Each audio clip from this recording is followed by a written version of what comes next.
Welcome back, ladies and gentlemen, to the Deal with D and J. I'm co-host Jacob Pearl. Alongside me, DJ, the legend, McCatherine, softball legend, DJ McCatherine. DJ, first off, how did we do in last week's softball game? How did we hit dingers? Like, what's the update? I unfortunately did not hit any dingers. I believe, 1 for 3. It was just getting back into the swing of things. No pun intended. But swing looked good. I just happened to find the people. I just happened to find people everywhere I hit it. What's the position we're playing out in the field right now? I play left center. Slow pitch softball. They have 10 players on the field. So because it's obviously hitting league, so they give the defense a chance with an extra defender.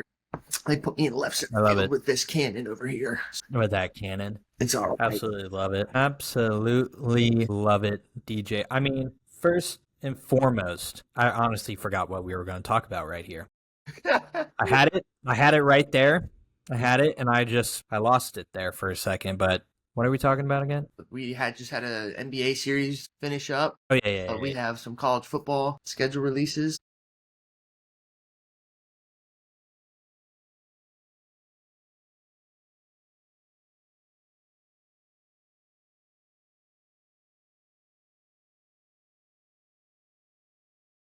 (2012).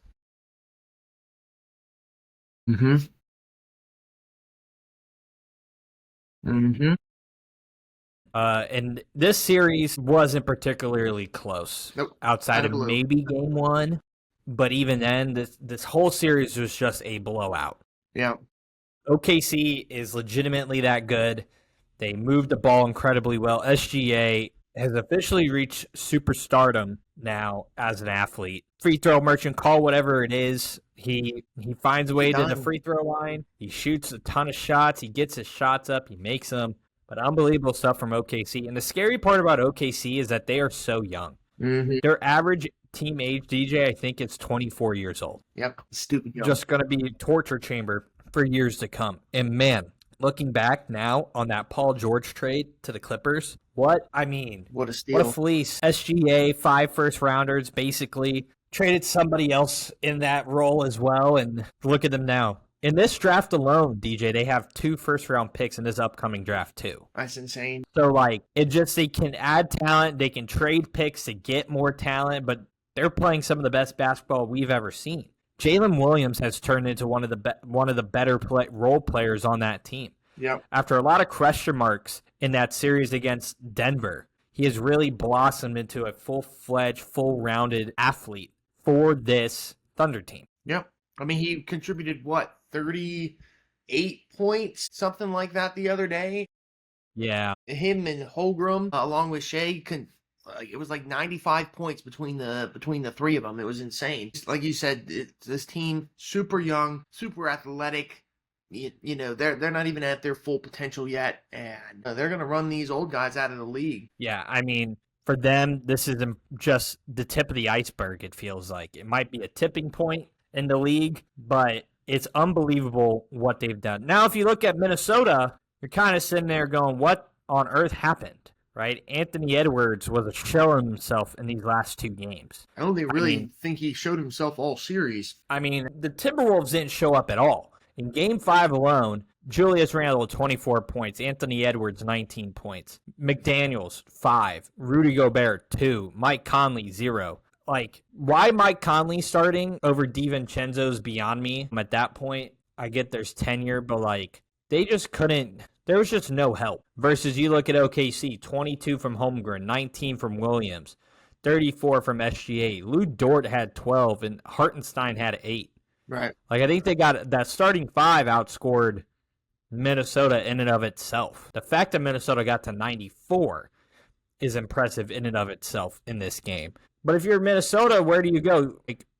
I think Anthony Edwards' attitude is an interesting one because he's not super concerned. Somebody asked him, how do you feel about losing again in the the Western Conference Finals? And he goes, man, I'm not. He's like, it is what it is. I know I'll be back here. And I'm like, brother, you should be pissed. You just got embarrassed. Got embarrassed on the biggest stage again. And yet you're like, I feel bad for my guy Mike. Okay, why didn't we do more for Mike Conley then? Love Mike Conley to death, grit and grind guy to the end, but like, I didn't really love Anthony Edwards' press conference after he got eliminated because he was like, well, I'll be back. I'm 23, dog. Like, I'll be back. I'm like, dude, I get that. But, like, you can only go back to the Western Conference Finals so many times before you're labeled as a fraud.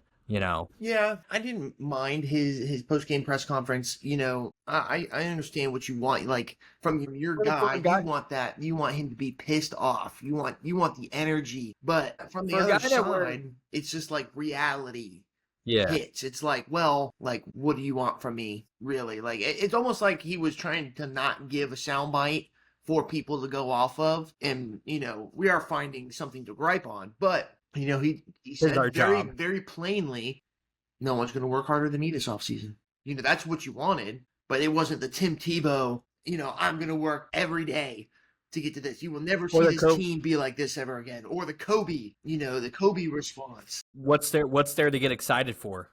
Job's not finished. Right. So, you know what I'm saying? I think for a guy who feels like such a killer, right? Like an MJ, Kobe type of guy, right? I think it's interesting to see how that reality is for him. And by no means is that a bad way of thinking, right?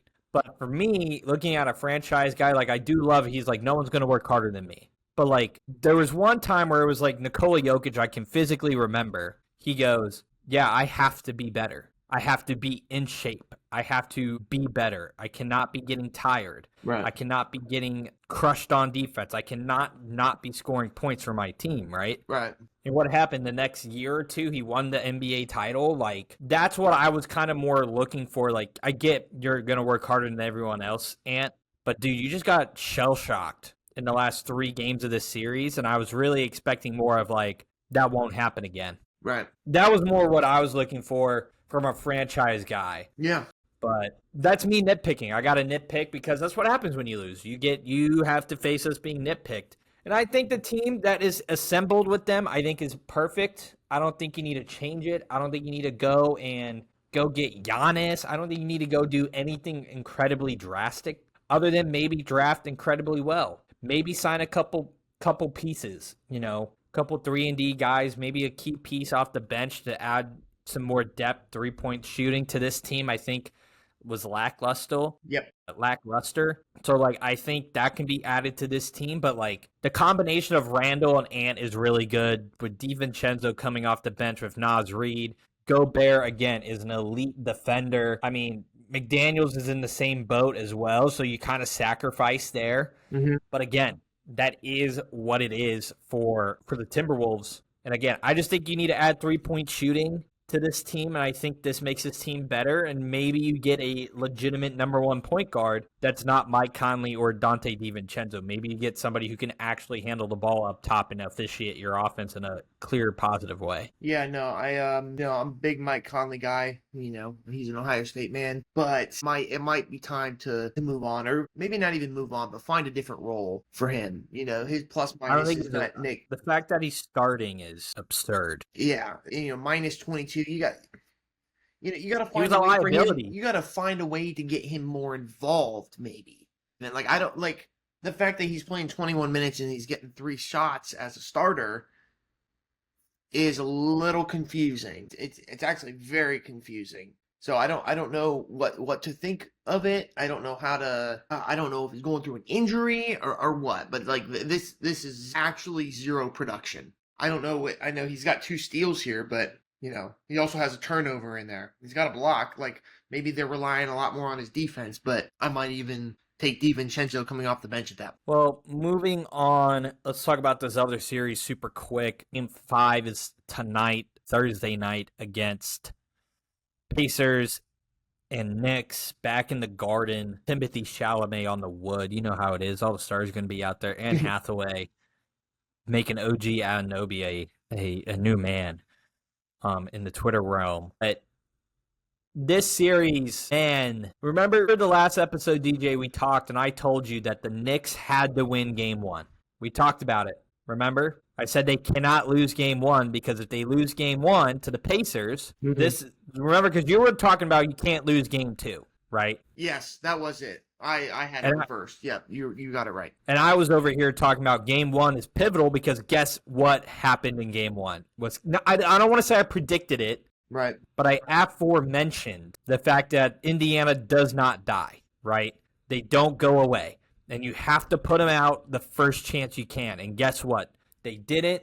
And lo and behold, they lose game one in a heartbreaking fashion, right? Right. You go into game two. And again, same thing kind of happened where Indiana just overpowered them at the later part of the game. New York gets one back in Indiana in a barn burner of a game, too. Yeah. Like the Knicks had to fight back, and then Indiana in game four really put them out at the end versus what I thought New York was going to come back again in that game. I think not enough is being said about Tyrese Halliburton and the actual impact he has on the court. He quietly had 30 points in that game four, right? Quietly had those. He had 12 rebounds quietly. He also had, I believe, 11 assists, 15 assists, right? 30-point triple-double.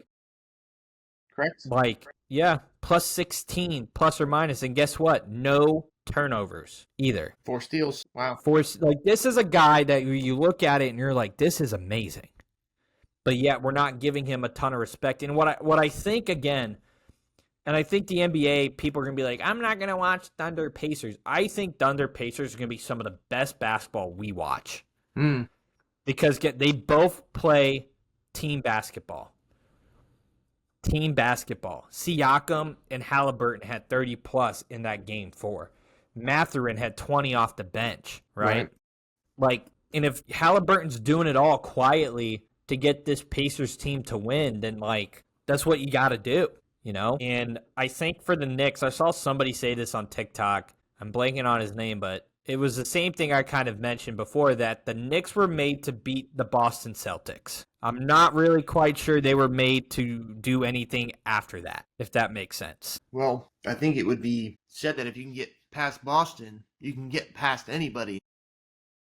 I mean, that is good logic. I'm not going to lie to you. That is really good logic. Because we talk about Boston's depth and even the Knicks, I'm looking at this Knicks box score, and even from your starting lineup, Bridges, or this is game 4, Bridges 17, Anunoby 22, Towns 24, 6 from Mitchell Robinson. That's not very productive, but Jalen Brunson 31, 12 from Hart off the bench, and you still get beat. And I mean, you look at this other side, and Siakam 30, Naismith 16, Turner 13, Nembhard 3, unproductive, Halliburton 32, and then you go to the bench and Benedict Mathurin 20. I'm like, it's just such a high level of basketball being played right now, and it's actually, it's incredible to watch right now.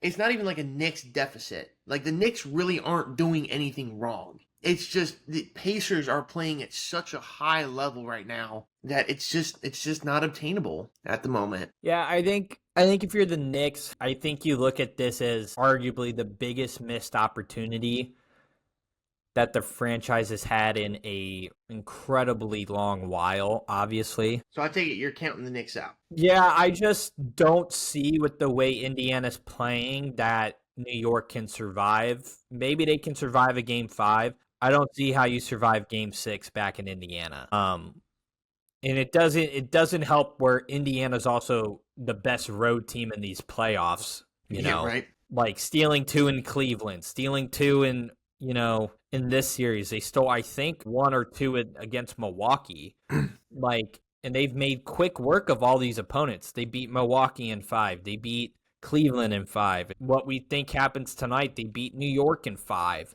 right? And it's like they're arguably on a better pace, or just as good of a pace as that Boston Celtics team was. But they only had, I think, 2 losses going into the finals. They're going to have 3. And you look at Halliburton and Siakam, it's just, there's something to be said in an era of stars and in an era of, superstars, and it's got to be a 2-man show, and you got to have these elite guys. There's something to be said about elite talent, development, and team roster construction that just makes you as an NBA fan feel kind of good that like you can still be able to do this. Yeah, and I Like, think that's the refreshing part about, really this whole conference finals matchups is like even with New York being in there, but we haven't seen them in there in 20 years. Like, that's the thing. That's exactly is that talent is being spread out. It's the what's the word I'm looking for? Not parity.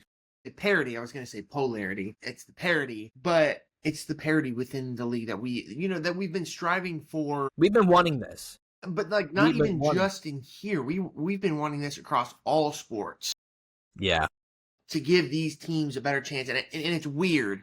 And it's weird to see, but I think it's good for the game. I think it's phenomenal for the game. I think the NBA casuals are going to be pissed. But listen, if you've been watching these playoffs, this is arguably we're going to get a fantastic, high-powered, high-scoring, great basketball. 100%. With potentially the Pacers and the Thunder. So moving on there, DJ. Let's talk a little bit about, we got some a ton of college football updates kind of in the last couple weeks, couple days, honestly. First and foremost, this is for next season, this year, right? This year. Question mark? I don't know what you're about to say.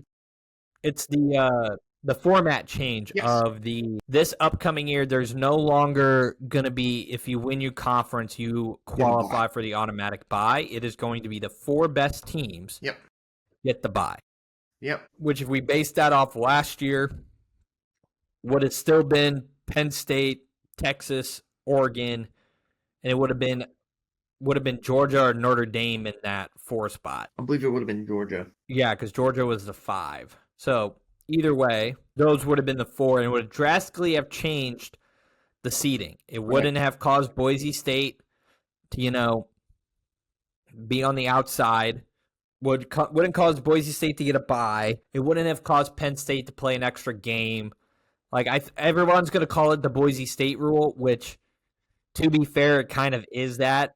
I mean, I think that we're going to get to it no matter what at a certain point. Right. But with that being said, how do we feel about this? They're moving to a straight 1 through 12 type of scenario now, which I do enjoy. Mm-hmm. But I do think that begs the question now, like, if a team like Clemson sneaks its way in there, do you automatically put them at 12? Or like, what does that look like? I'm kind of interested to see, because I know how I feel about it, but I want to hear what you're thinking.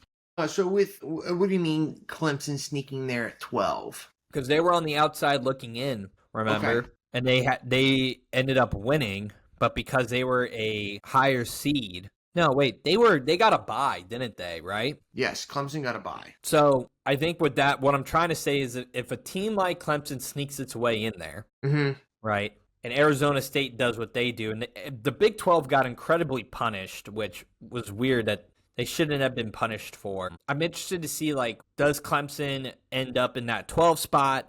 Do they end up in the 10 with SMU? Like, you know what I'm saying there? Because SMU was 11. Yeah. I forget SMU was 12, I think. Yeah, I think it was like SMU and Indiana. And they Indiana had to go to a 10 because it was 7-10. I don't know. Texas played somebody, and it was a joke. Yeah. I think Texas opened up against, oh my gosh. I don't even know.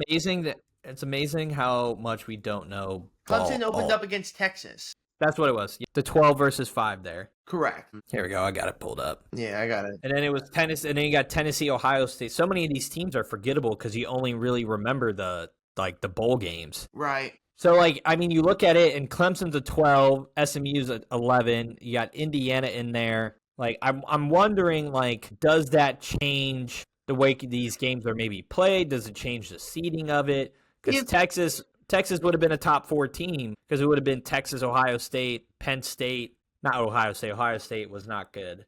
But it would have been Oregon, Penn State, Texas. You lost to Michigan right before the playoff. Like, you weren't going to be a top 4 team. And then you got Georgia in the mix. I think the safe spot is, again, you rank these teams after conference championship week, right? Mm-hmm. If there's a team that goes in there, right, how you see them, let's just say 2 people win their conference outside, right?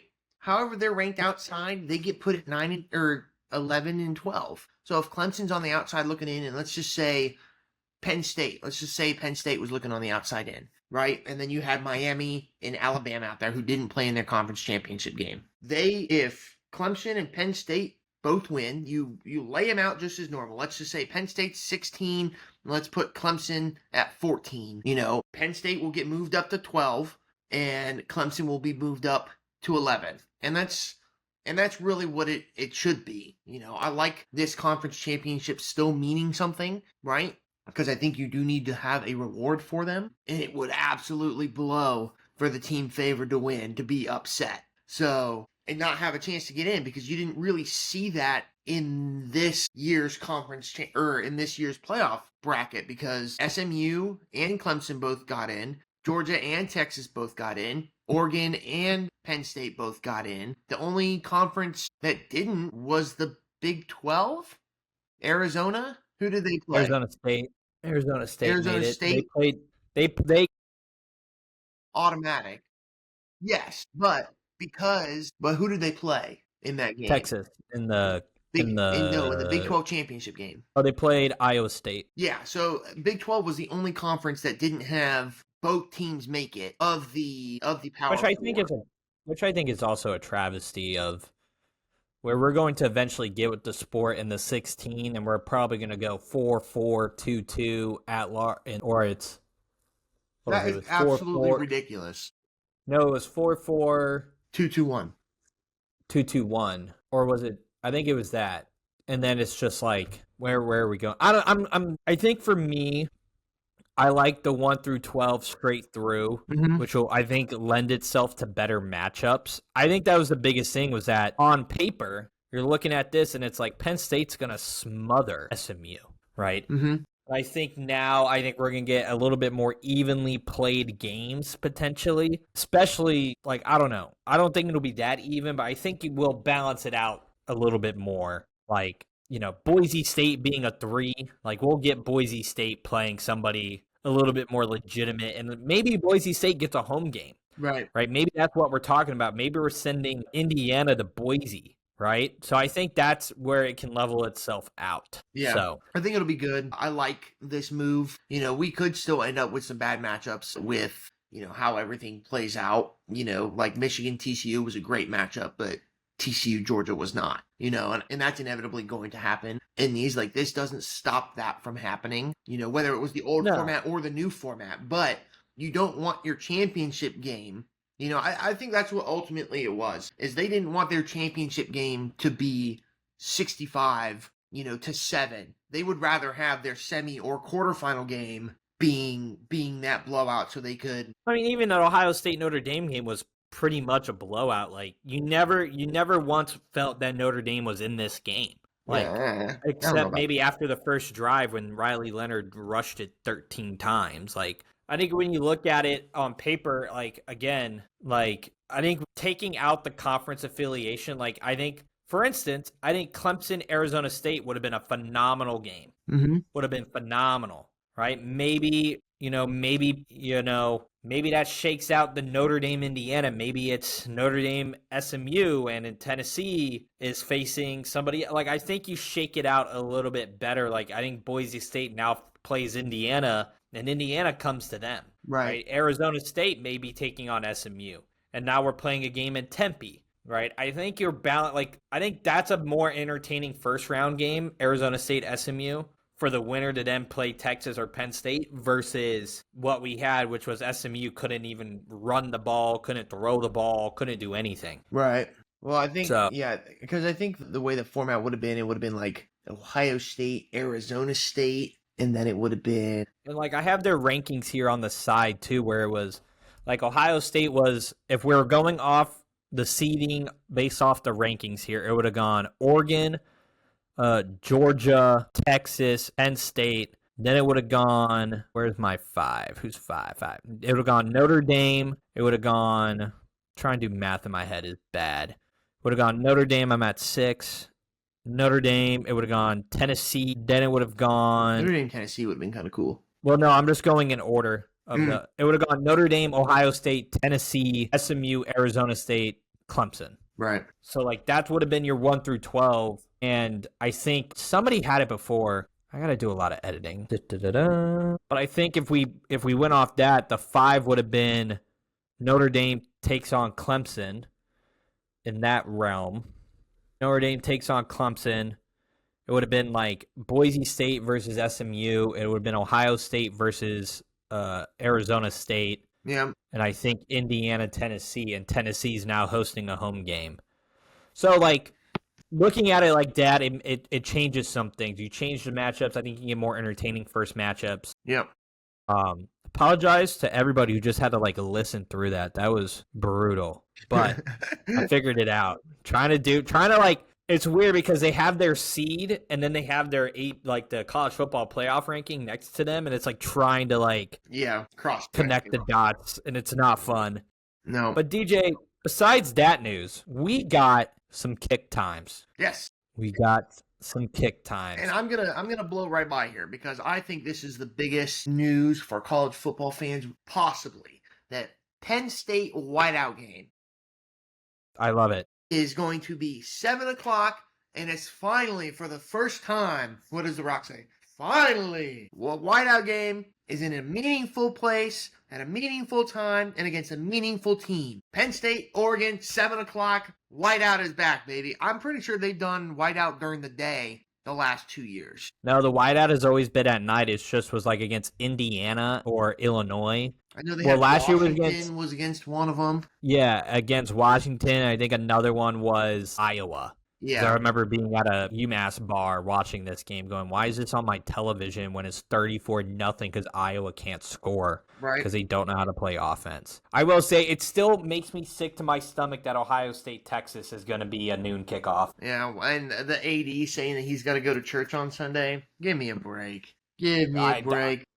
I thought that. It's crazy. Go to church that Sunday morning. Also, the fact that we can't get this game, I love that. I hate Fox, but I hate Fox because of the hole that they unfortunately put themselves in, which is they wanted to have the premier game in the noon window, and unfortunately, because the way it worked was they needed a premier window. Yeah, because at 3:30, CBS has. 3:30, and then ESPN, ABC has the night game at 7. So they needed a premier window, so they took noon, and unfortunately, inevitably, have ruined college football for the better for worse. Because Texas Ohio State is going to be an amazing game. It's going to be amazing, and it's at 11 Central Time. It's at noon Eastern. Right. I get it, but that game should be reserved for 7 p.m. Right. And let them go. Let them have it. Right. Versus I'm looking at the night games here for the upcoming year. I mean, Clemson LSU's cool, I guess. That'll be a good matchup. That's cool. That's good. That's going to be great, right? At Clemson, but Clemson at night? Clemson at night. I'm not hating it, but you know what I'd much rather have at night? Texas, Ohio State at Ohio State. Oh, is that week? Is Clemson LSU week 1? This is week 1. Oh. Week 1. Oh. We got time. And then obviously we got the Sunday games of Virginia Tech, South Carolina, Notre Dame, Miami, and then the Monday TCU versus North Carolina as well. And then Friday night, the big game Friday night's Auburn at Baylor, 7 p.m. kick. Right. Georgia Tech at Colorado, another good one. I mean, and then you get the couple Thursday cupcakes, nothing crazy. I'll watch it. Nebraska Cincinnati's not bad on Thursday night. No, that's not a bad game. Not horrible. But you know what sucks about it? Is they're playing it in freaking Kansas City. In the Chiefs Stadium? In the Chiefs Stadium. They needed a neutral site there, buddy. I don't care where they needed a neutral site. We were going to do, or I was going to cover the Ohio State representative who was trying to pass a law to fine Fox a certain amount of money. But you know what? People were saying Ohio, all they do is complain. We were going to give the people what they wanted, right? I'm not even saying that he's in his right mind for trying to make a law for it. But people, you yourself, Jacob, aren't particularly an Ohio State fan, right? You're a fan of the game of football. That's what I'll leave that at. Correct. Somebody is taking it upon themselves to try to do what the fans of college football want, and all that they do is get clowned for it. Clown. It is ridiculous. Now, and Ohio State reached out to Texas and was like, hey, let's move this to Sunday primetime. I don't know how it benefits Texas, and it probably doesn't at all. Given the excuse about church, no sense. Makes no sense. There are churches everywhere around this country, buddy. Pick one. God represents himself anywhere you go. But Jeez. We're not singing to that choir right now. And they denied it. It probably doesn't help Texas at all. It probably makes it worse for them. But that's a better excuse. Coming out and being like, why on earth do we want to play at Ohio State at night in front of 110,000 people? Like, obviously Texas is going to say no. But I mean, yeah, it makes sense. I'm not gonna sit here and be like they're running from it, they're scared, but man, like Texas, you could have done some. I was gonna say you could have done us college football fans a huge thank you, and you chose not to do it. So like because of that, you made us all mad, and now we don't like you even more now. Yeah, right. So that's what they get. But kind of unreal, kind of crazy that we finally have kick times. I think it's beautiful. I think it's beautiful that we have kick times. The other day, it was like 100 days, and I was like, it's right around the corner. That's just over 3 months. You see the EA. The cover athletes. You see the trailer? No, I did not. I saw clips of it. Dude, Enter Sandman's in the game. Yep. Ryan Day's in it. I'm a name my coach Lou Holtz and play Ryan Day every year. And get my get back for my guy Lou Holtz. You're stupid. So Ryan Day can go, I want to know where Lou Holtz is at. But they got a ton of coaches in the game. They got, like, apparently they've revamped Road to Glory now. Okay. Like, you start in high school. You play, I think, 2 or 3 years in high school. You can do the hat ceremony. You can compare. You can commit, decommit, and recommit. Love that. See yourself move up in recruiting rankings and compare yourself to other recruits and where they're going. It's apparently very revamped. Apparently, this guy has been very much like, if you like college football 25, you're gonna love this 26. And I'm like, listen, dude, I'm gonna buy it every year until it feels like Madden, where it feels like it's the same game. But if they're gonna constantly revamp, like they added new traditions. They added drone shows. They added a ton of new stuff too for the teams and like more vamped up entrances. Like they did a lot of cool stuff that I'm kind of pumped for. I'm excited to see. I'm interested to see if any of the mechanics truly change or any of the like actual gameplay feel. But obviously, like we won't know that until later. There are parts to it, and I think I have to come back to agree with some people that like it's still got to feel like a video game. Yeah, like everything can't feel like real life, and you can't make everybody happy with it either.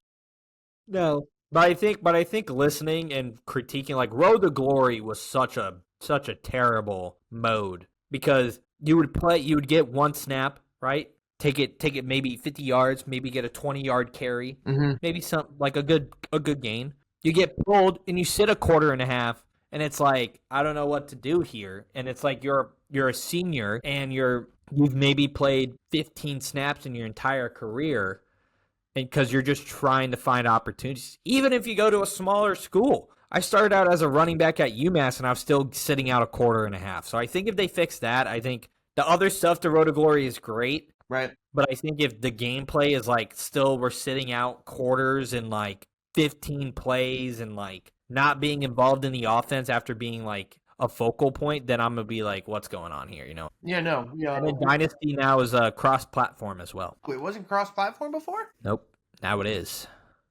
Dynasty mode specifically. Oh, Dynasty mode. Got it. Everything else was cross-platform. You couldn't, like, if your buddy had an Xbox and you had a PlayStation, you could not be in the Dynasty League together. You know what else needs to happen? Is they need to allow you to pick your playbook from whoever on just normal the other modes. A normal like Road to College Football Playoff, I think is it Road to Glory. They need to Road to College. No, yeah, I know what you're talking about. Yeah, the online play is they need to allow you to pick your playbook. Like I like Ohio State's playbook, but like there are better playbooks out there. Like yeah, I think it's gonna be good. I think it's gonna be great.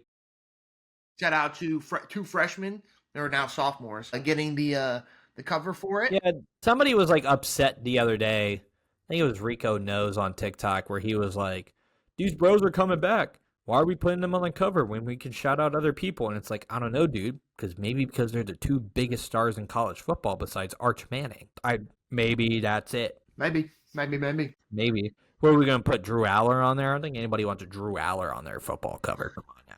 And also, like, they're the cover athletes, but also, like, they have the deluxe edition that has, like, all these other teams. Mm-hmm. I think, honestly, that should be the cover anyways, is you have all the teams. I think that's better than the two athletes, personally. I just think it adds to it. Like, even if I was debating on getting the game now, I got to get it because my boy's on there. Jeremiah Smith. So. Well, we're going to send it over to, I did a nice, beautiful interview but me and Micah from College Baseball Central had a great conversation, broke down everything you need to know about college baseball and what this tournament's going to look like, sending it on over. Now time to break down some college baseball. Alongside me, I got Micah Butel from the, College Baseball Central, correct? CBC. The man that lives, breathes, loves college baseball, was all over the place this spring. We're here to break down everything you need to know going into the regionals this upcoming weekend. Let's break it down with the first overall seed, right? The Vanderbilt Commodores, the Nashville Regional of Vanderbilt, Wright State, Louisville, and ETSU, East Tennessee State University. Now, a little bit about Vanderbilt, led, with Riley Nelson on a batting average of .358 and 73 hits, and by pitcher J.D. Thompson, that .406 ERA, but he's had 110 Ks in the SEC. I mean, Vanderbilt, number one team all year. Micah, give us a little synopsis about what you see out of Vanderbilt and what gave them that number one overall seed in this tournament. Vanderbilt might be the most quiet number one team I've seen in the last few years that I've been following college baseball.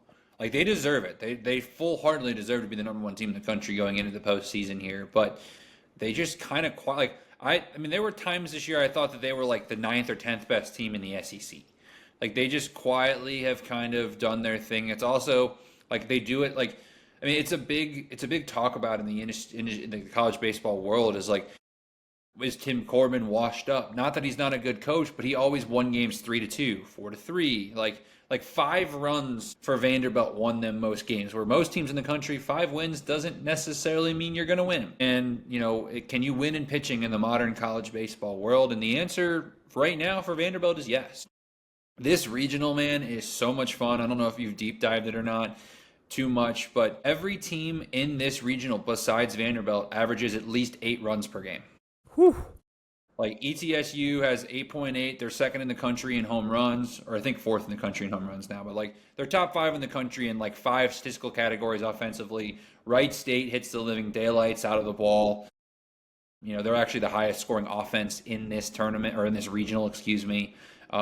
Louisville averages 8.2 runs per game. Their lineup top to bottom, they have probably the deepest lineup in the country. Like, they literally, like, they'll just plug and play players. Like, you could go 4 for 4 on a Friday night, and then you won't play on Saturday because they're going to play a different matchup. That's just the Dan McDonald way.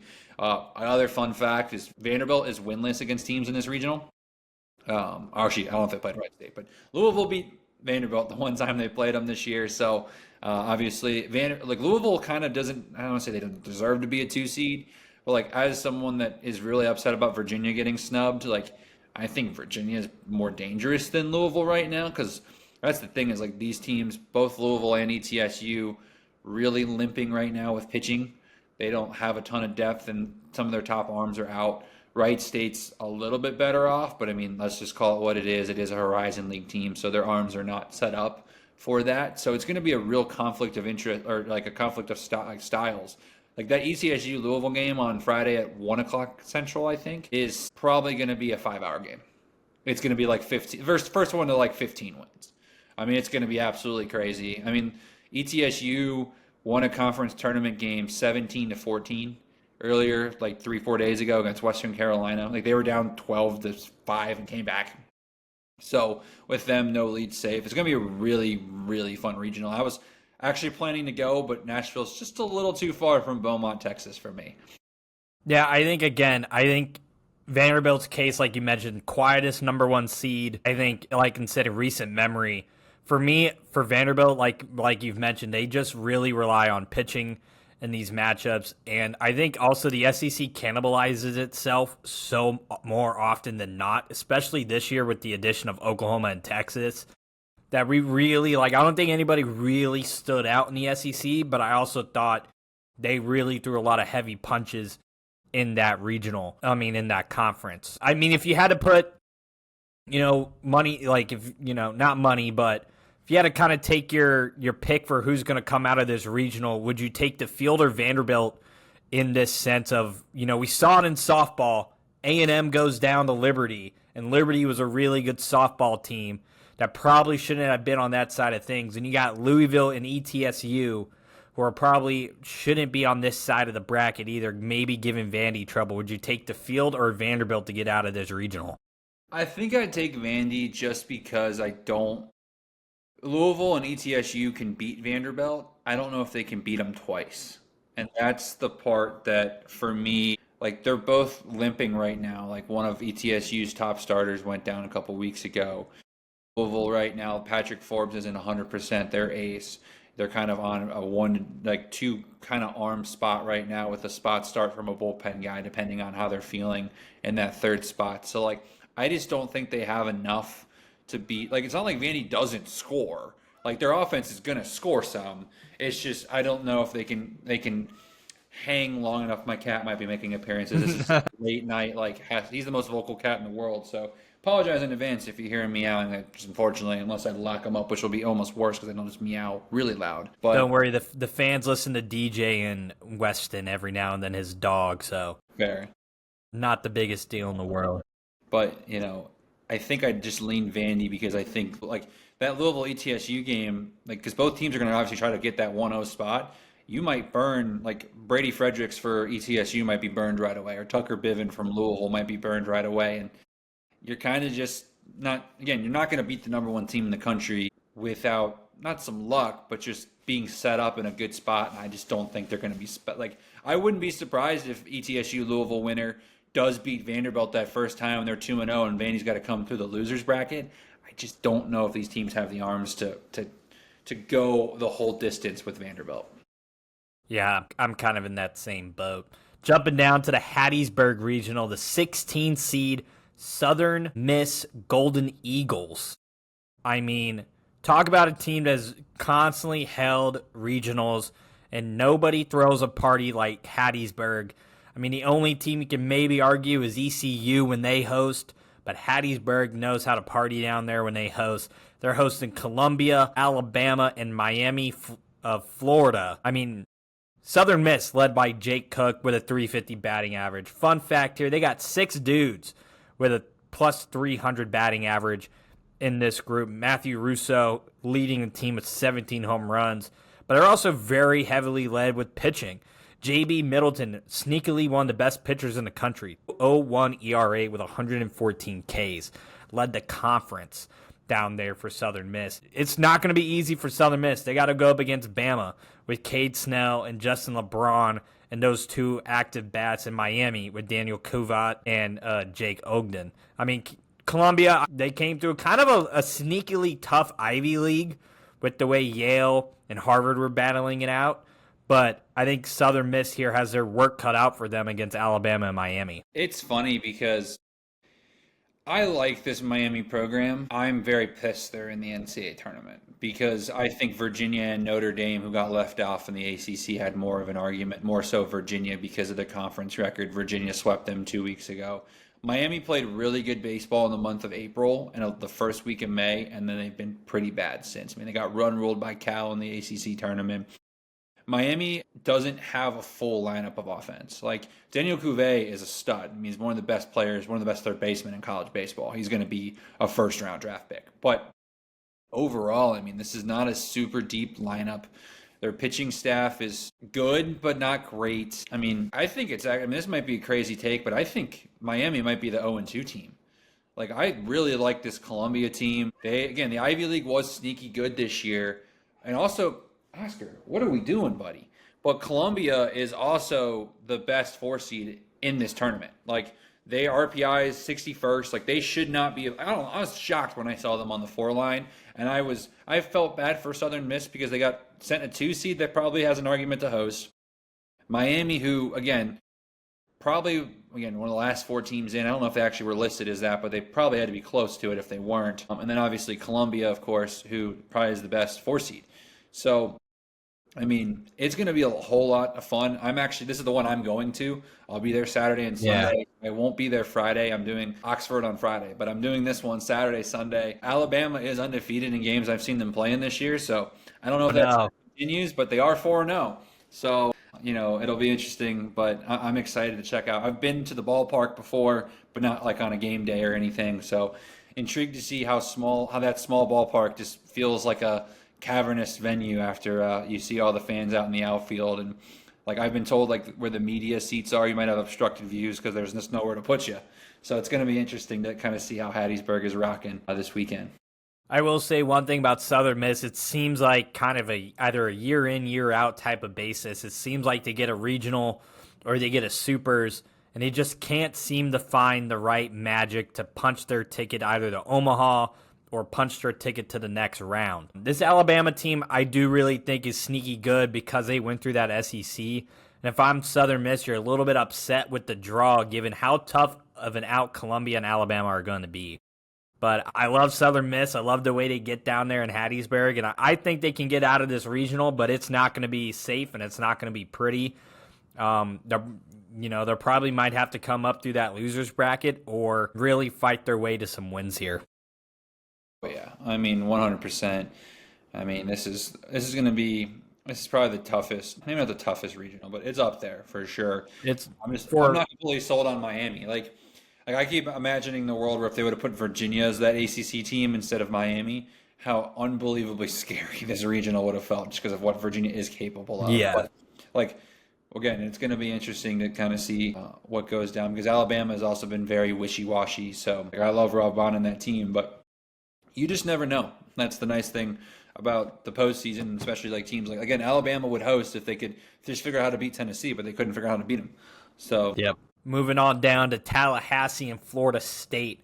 It's going to be the number 9 overall seed Florida State Seminoles hosting Bethune-Cookman, the Northeastern Huskies, and the Mississippi State Bulldogs. Quick breakdown about Florida State here. Alex Lodice, the everything man for the Seminoles, former UNF Osprey, actually, as well. Shout out my alma mater there. This guy has done everything for this Florida State team. 415 batting average, 17 home runs, 18 doubles, and 66 RBIs, and led the team in most categories.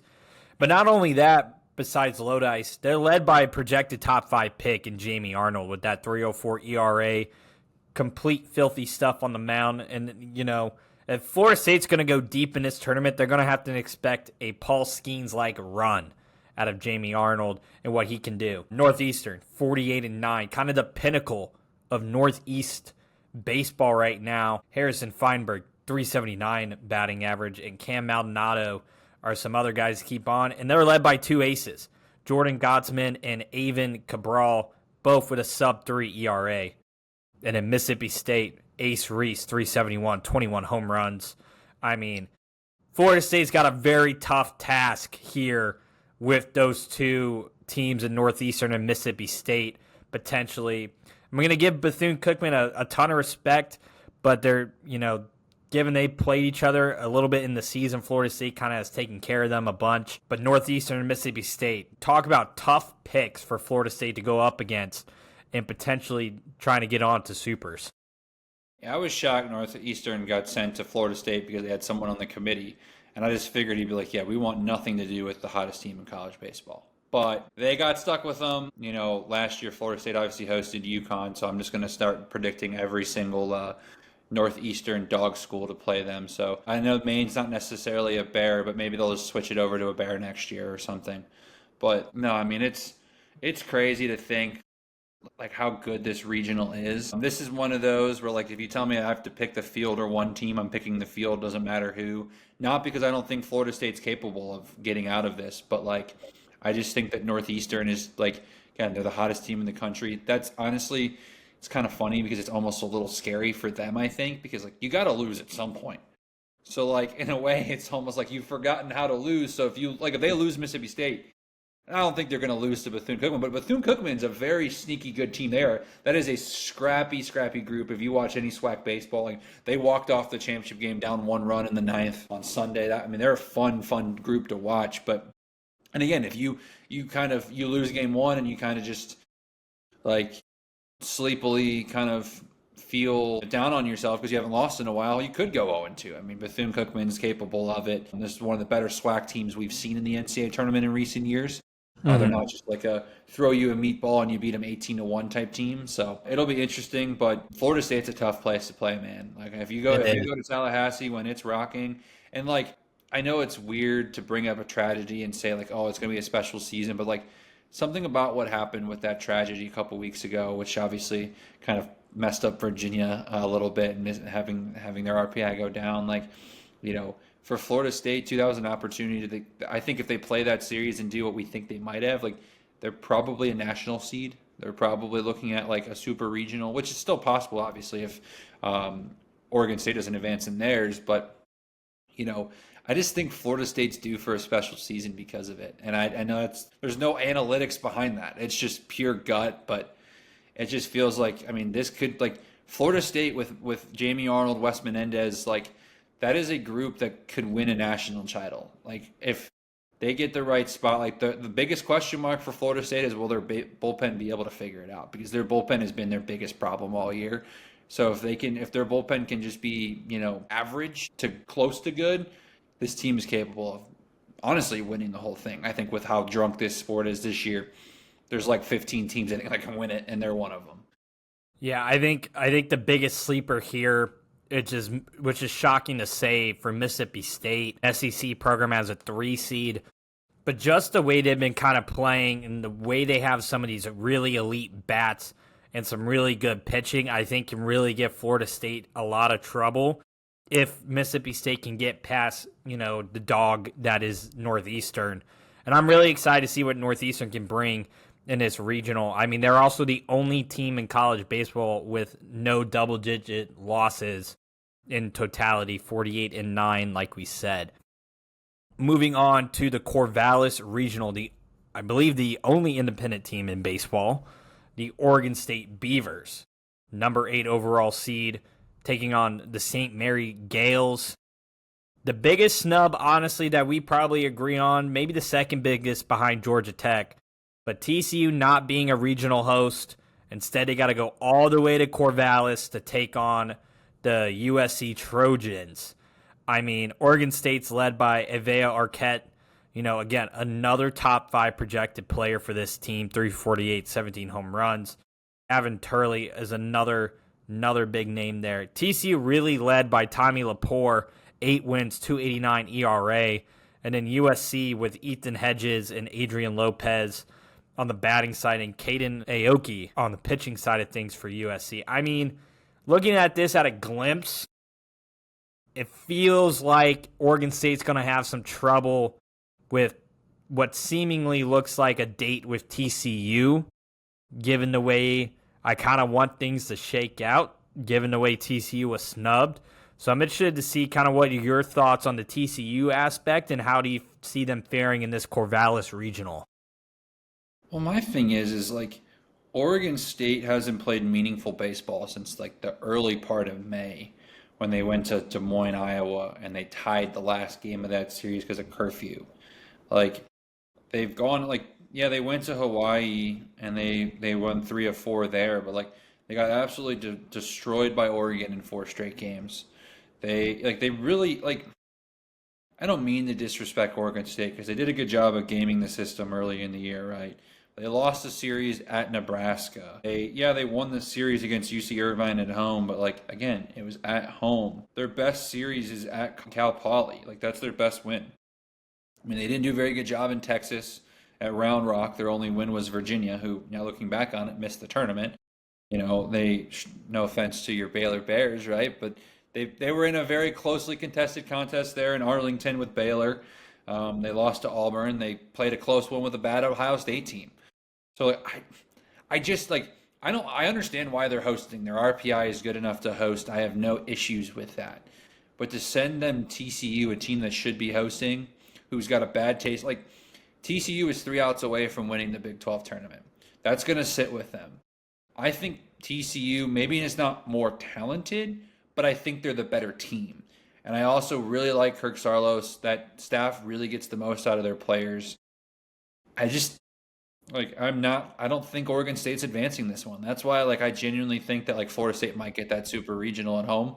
Like it might be a TCU Florida State regional or super regional, excuse me. But yeah, I mean it's going to be interesting. And that's the thing too is you look at that regional USC's they got something to prove. I didn't think they should be in. I'm not a Big Ten stan. They didn't do a great job in the Big Ten. They didn't play a very tough schedule. They had a good enough schedule and RPI to get in, but I was really mad that the 35-21 USC team got in over a Virginia or a Troy or go down the list of teams that I think got snubbed. So they're gonna have to prove something. I'm worried about TCU almost overlooking them because it feels like, maybe it's just the Twitterverse, right? But there's a lot of beef between TCU and Oregon State fans right now. It's been fun to track. But I just hope they're not overlooking USC because they're capable of doing damage. And if USC wins game 1, I think Oregon State does get out of this regional because I don't know if TCU has enough to come. In postseason baseball, the way this year's going, I'm going to have a hard time believing anyone that loses that goes down 0-1 can battle back. I think teams can battle back in the 1-0 spot. I don't think they can battle back in the 0-1. So we'll see. But it's going to be interesting. Again, I think with USC, I think it's, I think the way college athletics, obviously we both are in it, but the way we see it, especially with the way these tournaments have shaken out, is that there's a huge reward for going through the gauntlet, which is kind of a backwards way of thinking at times where it's yes, did you play a really tough schedule, but did you actually do anything with that schedule?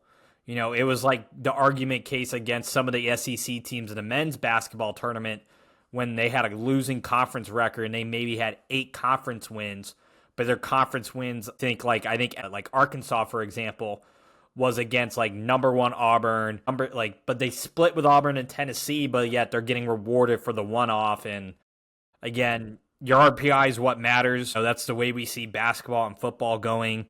How many times you lose, it's about the quality of loss or the quality of win now. And again, you mentioned, Virginia, obviously I think the Big East, UConn and Xavier are also throwing their arms up going, this is a team that got in over us as well. I think that's another big emphasis on that side of the coin. I do have TCU getting out of this regional as well. I think the bad blood, the bad taste in their mouth, I think will really translate over into into getting out of this regional. Yeah, and again, it's strange because you see the seeding. It's a national seed we're talking about. TCU can use that as bulletin board. Not only did we get snubbed of hosting, but then you're going to send us to the Pacific Northwest to play a national seed. Number 8. Got to be around Coach Saarloos this weekend. He's a really awesome guy. I guarantee you he went straight into the team meeting room and said, look at the disrespect we're getting right now. Yeah.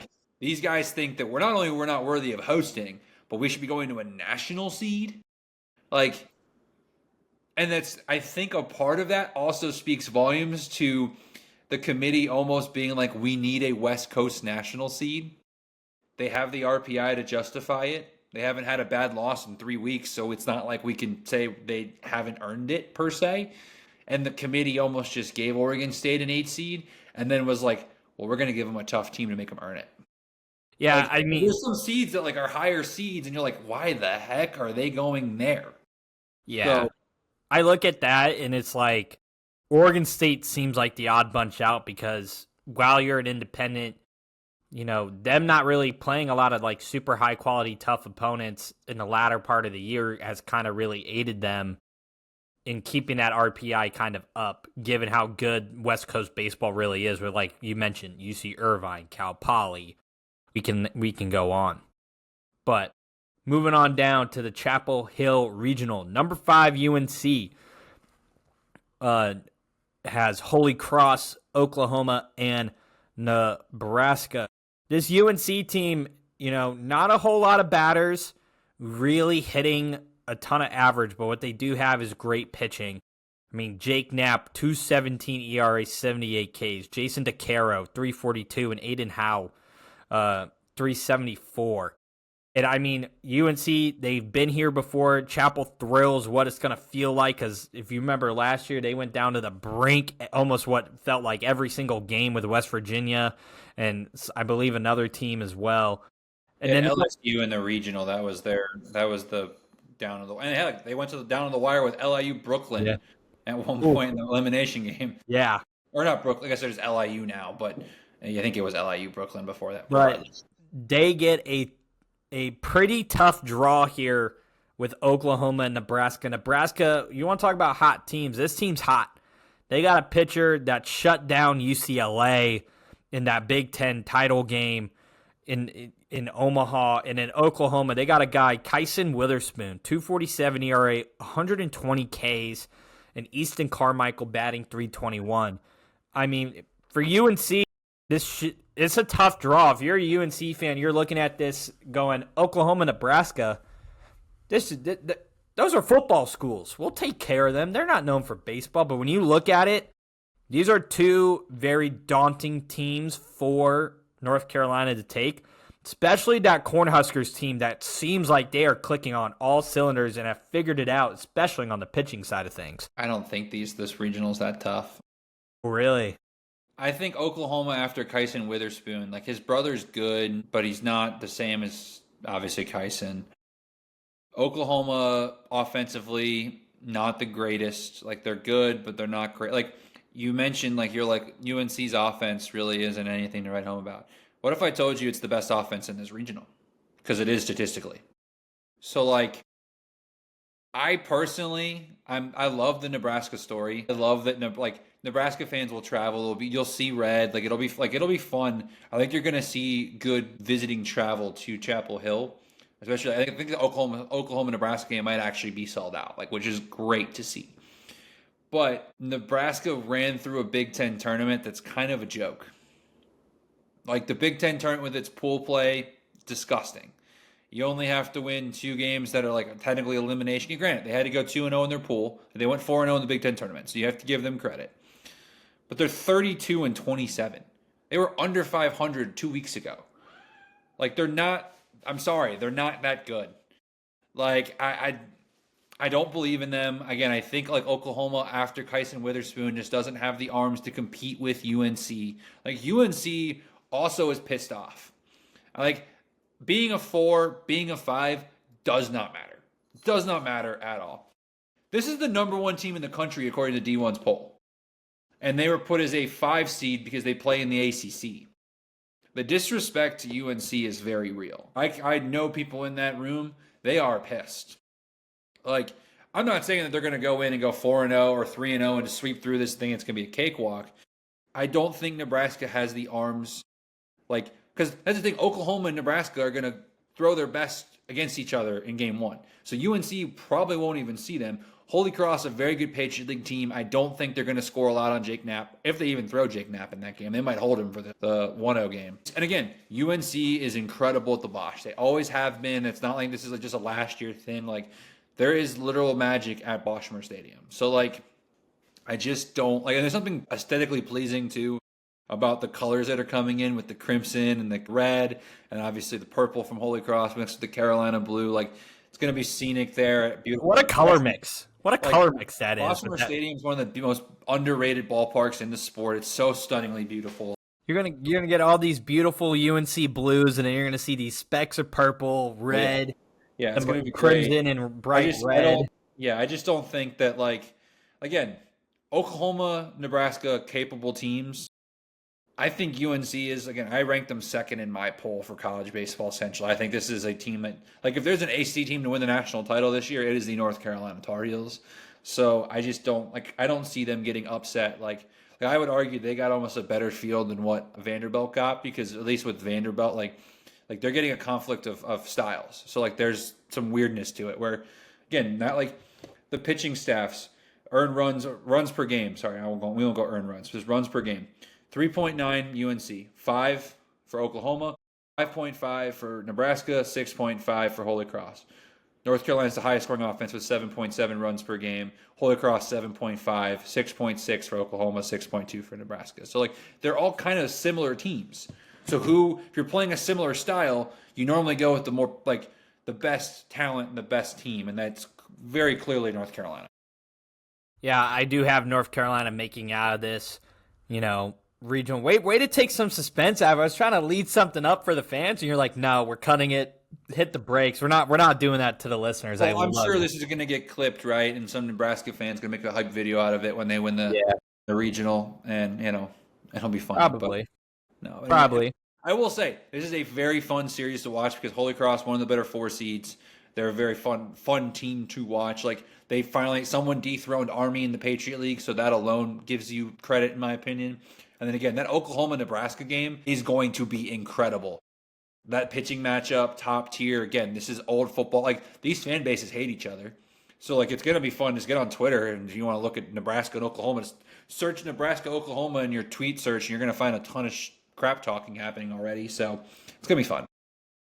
Love it. Moving on down to Eugene, the number 12 Oregon Ducks taking on Utah Valley, Arizona, and Cal Poly in this regional. Very West Coast heavy. I mean, let's break it down here. I mean, Oregon, from what I was looking at, a little bit of a Jekyll and Hyde type of situation. They have incredible bats, but sometimes the offense goes missing at times as well, and especially in moments they need. They have really good pitching, right? Grayson Grinzel, 2.62 ERA with 99 Ks on the year. Mason Neville, 26 home runs on the year. So they have real pop at the dish. But this Arizona team that won the Big 12 is not a team to take lightly. Owen Kramkowski, 5.03 ERA. I mean, Mason White, 16 home runs on a year, 330 batting average. I mean, this Arizona team won the Big 12, took down the likes of TCU. And the Big 12 was a little bit of a gauntlet to get through as well with that big, long style of a tournament as well. And then, I mean, Cal Poly, just Cal Poly Demons, man. They just know how to play baseball as well. And being a 3 seed down there is just sneaky territory in the land of Cal Poly. And, I'm not going to overlook Utah Valley either, but I think this regional really is, again, the style of the West Coast, and it really fortune favors the bold here with these 4 teams here in this regional. Oscar wanted me to share my fun fact with you, Jacob. Did you know that the Arizona Wildcats are the team I saw the second most this season? Really? It's crazy how much I saw them. I saw them 9 times this year. I saw them in Houston in their series there at the Astros Foundation Classic. I saw them at Globe Life at the beginning of the year. I started my season with Arizona. I ended my season with Arizona. Maybe jokingly, I didn't actually watch the last time because I was doing the 999 challenge, so I was more trying to focus on hot dogs and beer. And I saw them against Rice in a midweek when they were down in Houston. Like, I've watched the progression. I saw a rough week to start the year, them kind of figure it out, getting into Houston, winning a tight one with Texas A&M there, walking off with scoring late to win it, to now obviously watching them win the Big 12 tournament, like kind of a full circle thing. They're kind of Jekyll and Hyde too. I love this Oregon team. That's what kills me is like, I want to pick Arizona. And also, Cal Poly, one of the scrappiest teams in the sport. I mean, what they did in the Big West tournament, taking down Irvine, like, they were on the bubble and they said, nah, man, we don't need no bubble. We're just going to get in. And, like, they did a great job of it. Like, they played A&M at the beginning of the year and everyone was freaking out when they took one against A&M. Like, this is a dangerous group. PK Park during regional play and super regional play, if that were to get to that point, is electric, man. Those Oregon fans get after it out there. I always get worried when I think the 2 and 3 seed have a chance to win the whole regional because it makes me think they're going to beat themselves up. And it makes me feel like, again, Oregon's probably not going to be able to just sleepwalk past Utah Valley. That's, a very scrappy group, but you're not going to have to go as hard. Again, you don't want to fall behind 0-1. Arizona, I think, beats Cal Poly, but It's a world where, I think this is that type of regional where whoever wins the Arizona Cal Poly game probably eliminates the other the next 2 days later. Like, it's going to be hard to beat any team twice in this regional, especially if your backs are against the wall. I think I lean Oregon to get it out of there, just purely because I think PK Park, and again, I can't even decide who wins the Arizona Cal Poly game. I'm making a graphic because most people don't do it for whatever reason, where they actually seed how it goes. It'll be 1 seed, who was the runner up in the regional, who was third place, who was the first eliminated. So I don't even know where to put 2 and 3. So for that alone, I'll just lean the higher hand. And I think Oregon's going to be a little pissed off too, because they obviously didn't even get out of their pool in the Big Ten tournament. They lost 1 game, and again, if the Big Ten tournament was a double elimination thing, I don't think they run into that issue. So I just think this team's going to be a little fired up that they kind of struggled the way they did.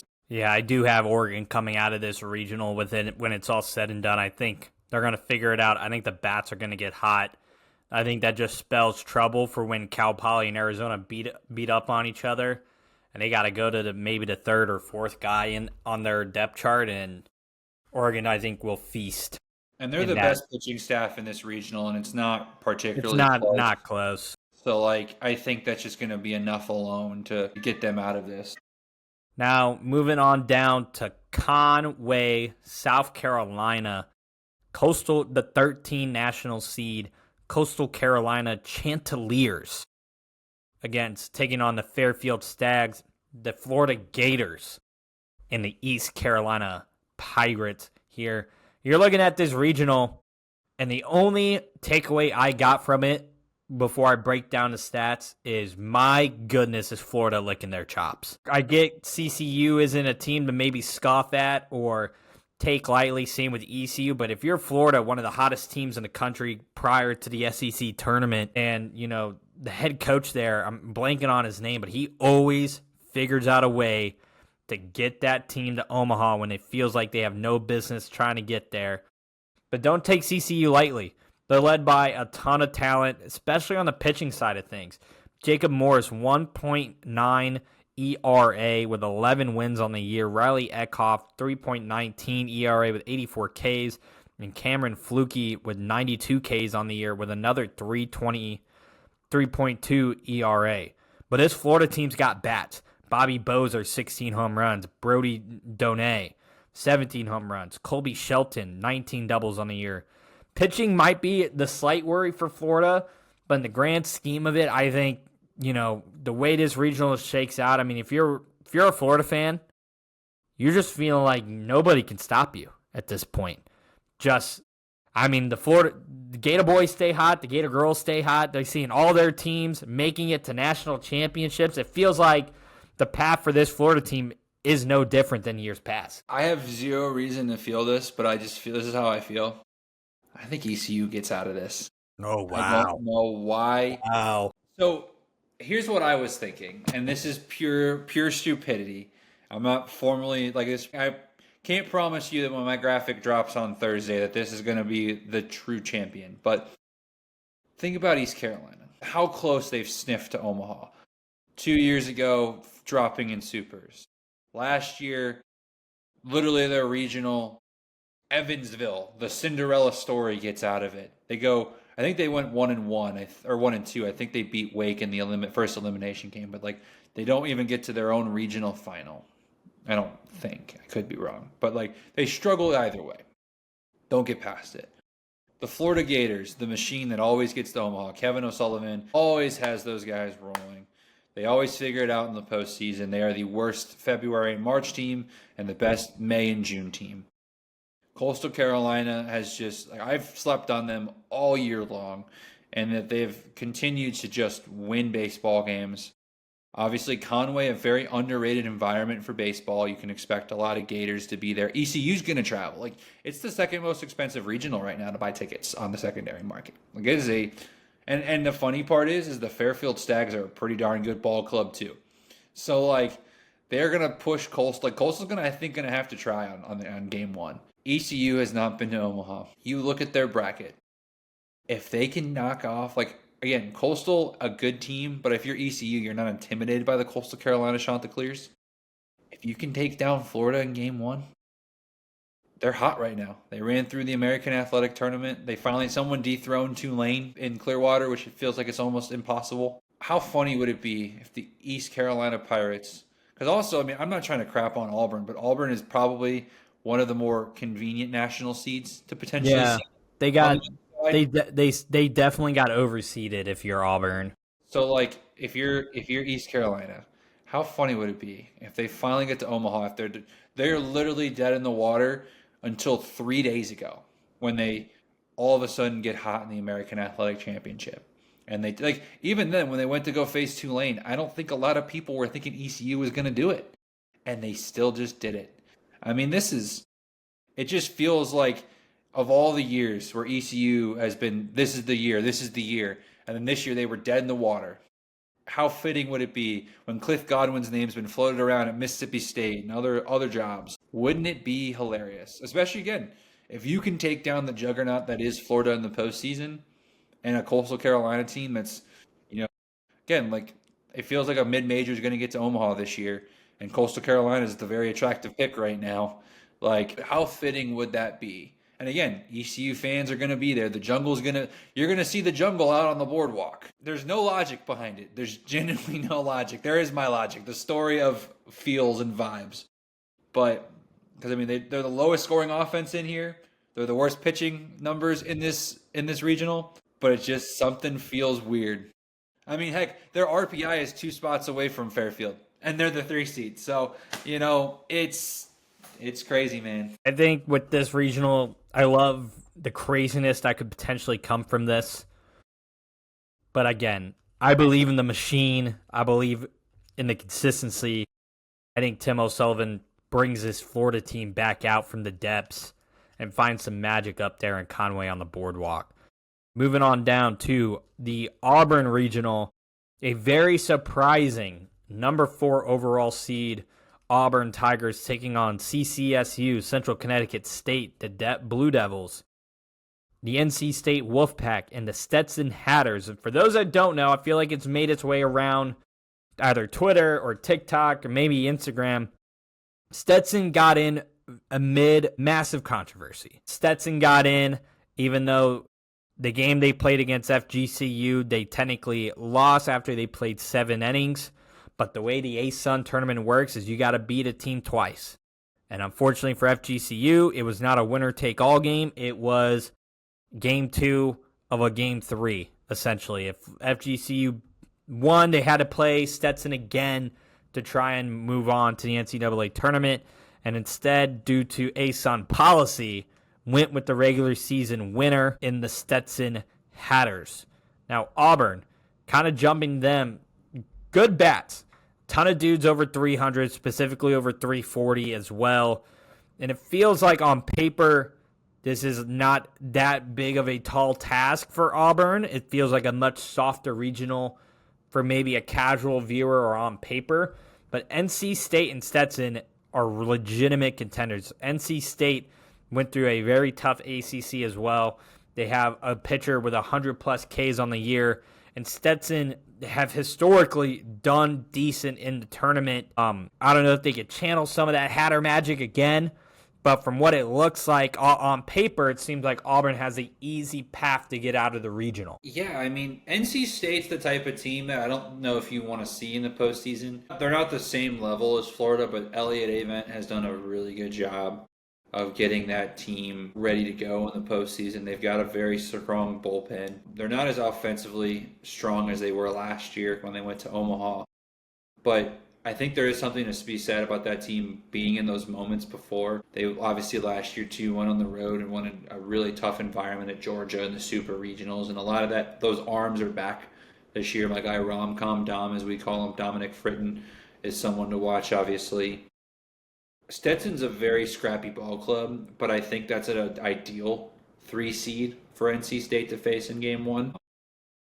I think they just match up pretty well with them. So I think you have to lean Auburn, but again, I think there's something to be said about just Auburn feeling a little bit overseeded. Like Auburn's had really high highs. They've played an incredibly tough schedule, but I mean, heck, they've got 18 losses on the year for a reason. They're not bad by any means, but I mean, shoot, like they're pretty much the same record as everyone in this regional, and that's normally not the case for a number 4 national seed. So it's just something to watch. I mean, again, they have the toughest strength of schedule in the country, so they're clearly battle tested. But NC State is too. They have one of the top strength of schedules in the entire ACC. I think I'm leaning NC State here. Maybe I'm a little ACC biased, but I just, again, I don't think about this too. I just picked ECU. NC State ECU Super Regionals would feed families in the Carolinas. So maybe that's why I'm leaning it too. Because if you know anything about those two fan bases, that's probably the most underrated rivalry in sports because no one actually knows it's a rivalry unless you live there. But boy, oh boy, do they hate each other. On this side of the bracket, so breaking down the regionals, out of the Nashville regional, you got Vandy coming out. Southern Miss in the Hattiesburg, or you taking Bama or Miami? Roll Tide. Roll Tide, he's going Bama. Tallahassee regional, Florida State, Mississippi State, Northeastern, who you going? Florida State. Florida State. We both agreed on TCU getting out of Corvallis. North Carolina out of Chapel Hill. Yeah. Oregon out of Eugene. He's picked ECU. I'm going Florida. And do we think Auburn? I think Auburn gets out of the regional, or are you riding with me on the Auburn Tigers out there? I'm going to go NC State. He's going to go NC State. We'll circle back to it and talk a little bit about who we think will be our 8 in the Omaha. But jumping to the other side of the bracket here. Austin Regional, number 2 overall seed, Texas Longhorns, taking on Houston Christian. They also have UTSA and K-State. This is one of the best Texas teams I've seen in a long while. They seem like they're figuring out all the pieces, putting it all together. I mean, you might as well figure it out, especially after you poach Texas A&M's head coach, right, who took that team to Omaha last season. Luke Harrison, 2.98 ERA. Ethan Mendoza and Adrian Rodriguez really coming alive with the bats for that team there. But UTSA and K-State are no teams to kind of take lightly in that side thing. Houston Christian can also make a little bit of noise too. I've seen them on some midweeks, and they're not a very easy out either, and depending on who you're looking at. I mean, break down this regional for me, and am I making this more than what it should be, and is Texas really that good here? Well, I think part of it is Texas has seen this UTSA lineup. They've seen this Houston Christian lineup. Kansas State is the type of team that I thought honestly should have been more on the bubble than they actually were. I don't think they're as good as their RPI says they are, but that's just a matter of opinion. I mean, goodness gracious. We watched Houston absolutely smack them in the Big 12 tournament, and I know it's one game, so it's not fair to judge them just based off of that, but I've seen every single one of these teams in person, which is kind of cool. I mean, heck, I watched Houston Christian beat Lamar in the Southland tournament, but I also watched it like Houston Christian hasn't lost a game since Lamar swept them in our place to end the regular season. So I've seen obviously the highs and lows of Houston Christian this year. I've seen Kansas State, I've seen UTSA, and obviously seen Texas as well. So I think for me, I mean, this is set up very well for Texas because postseason Jim Schlossnagle is just different. That man knows how to win games in the postseason. I genuinely he can't win the national title just yet, but he knows how to put things together. I love the people that are putting a lot of stock into that Tennessee game as if they didn't almost treat it as a glorified midweek, because Texas knew, hey, we're probably going to be a top 2-3 national seed anyways. What are we going to do? Why are we going to short rest a guy or whatever? Let's just use this as a prepper. If we win, great. If we don't, who cares? Tennessee had more to play for there. So, I mean, I think this is just Texas is just going to run through this. I mean, Houston Christian could make some noise. I wouldn't be surprised the way Texas plays too. If this is like a 3-2 ball game in the 8th inning and we're like, what in the world is going on in Austin? Mm-hmm. Or UTSA maybe in the 1-0 game has them on the ropes winning in the 6th or 7th. But I just don't see a world where Texas does not get out of this. It's set up too favorably, as it should be if you're the 2 seed. But I mean, I would say their draw is almost easier than what Vanderbilt got in their one as the 1 overall. So I think this plays well for them. And again, Houston Christian's hot, but I don't know if they're hot enough to take down Texas. Moving on down to Los Angeles, number 15 national seed UCLA gets Fresno State, UC Irvine, and Arizona State. What a tough draw for UCLA in my eyes. UC Irvine, I mean, they don't deserve to host. Good. they like unbelievable stuff with UC Irvine. I mean, losing in the Big West title game, and they were so good that they still got an at-large as a 2 seed in this regional, which just speaks in and of itself for them and how good they are.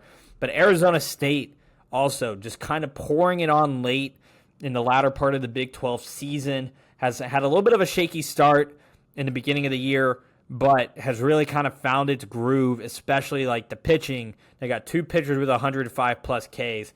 They got tons of bats with over a 350 batting average. We look at UCI, and I mean, they're led by pitching with a ton of guys with sub 3.5 ERAs and a ton of guys with Ks.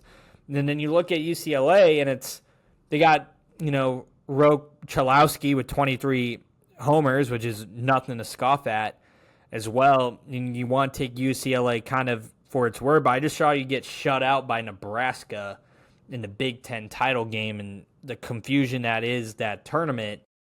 But man, to me, looking at this seems like an incredibly tough draw for UCLA to get Fresno State, UC Irvine, and Arizona State all in this regional for them.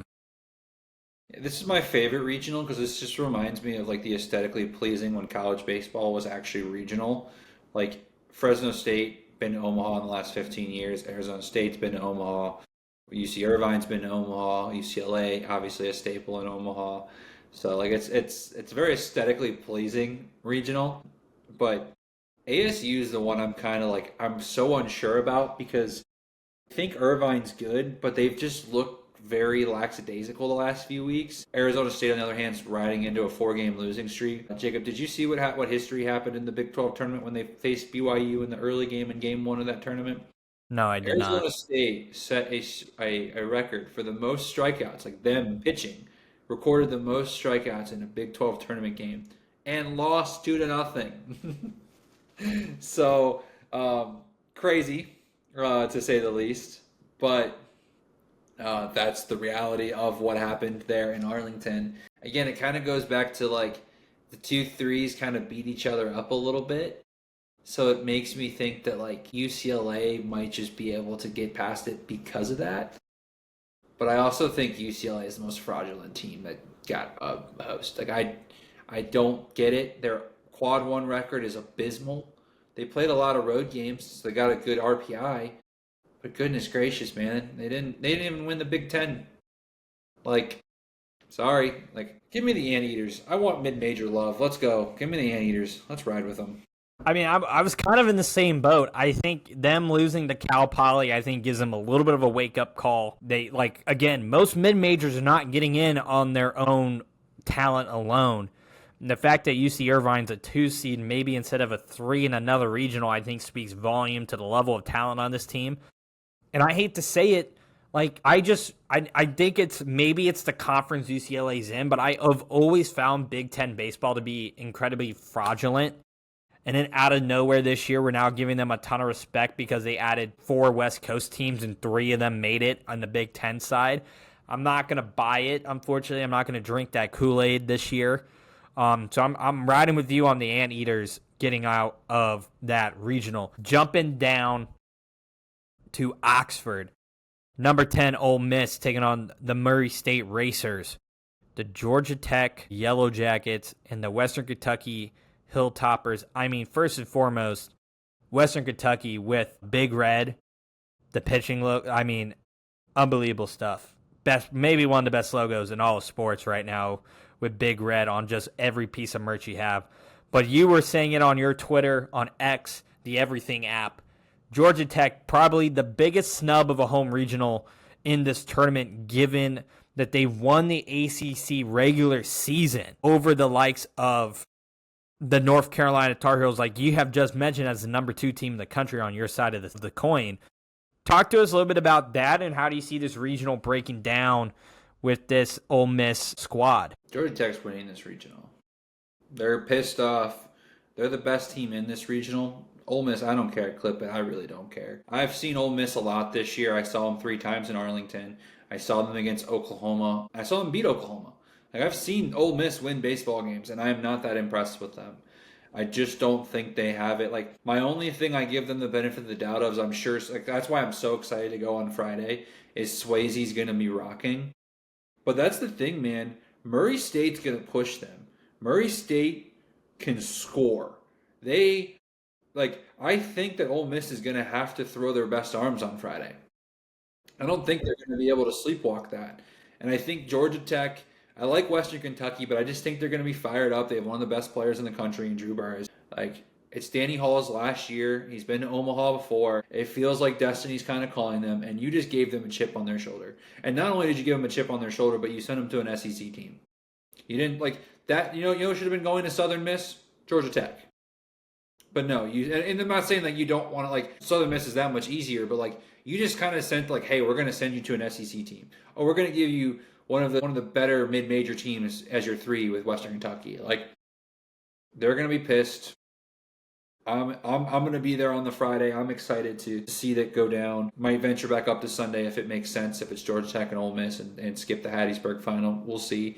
But I mean, goodness gracious, this is a fun regional though, for sure. All I want in my life, Jacob, is for Ole Miss and Western Kentucky to be playing in the 1-1 game on Sunday.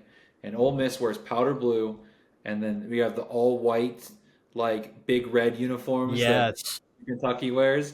So I'm kind of making that for us as well.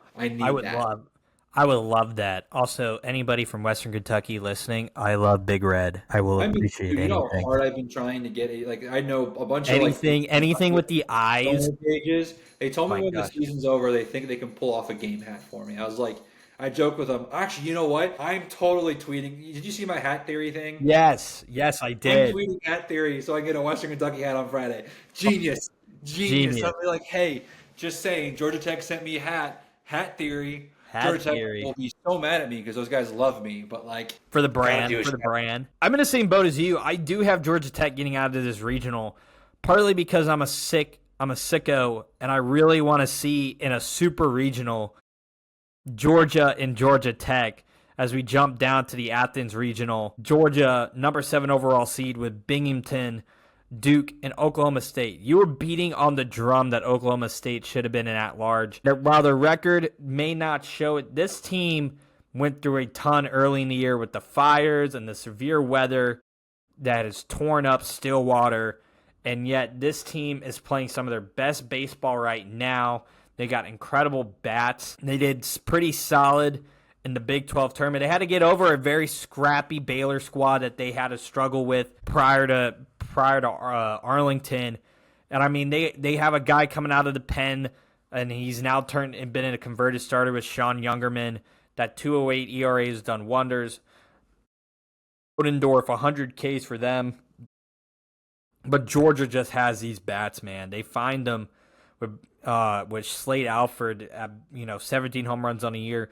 Duke is a very sneaky ACC team because, again, on paper you look at this and you go, Duke? The basketball school? Good at baseball? Yeah, they're good at baseball. I mean, they got a guy with 4 saves on the year with a 3.22 ERA.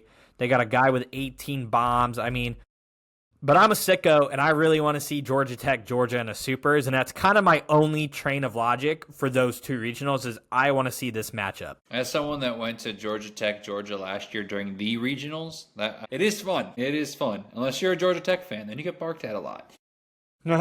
But that's the thing is Oklahoma State's sneaky got some pop to it. It's going to be interesting because obviously a very hitter-friendly ballpark, but Duke can hit too.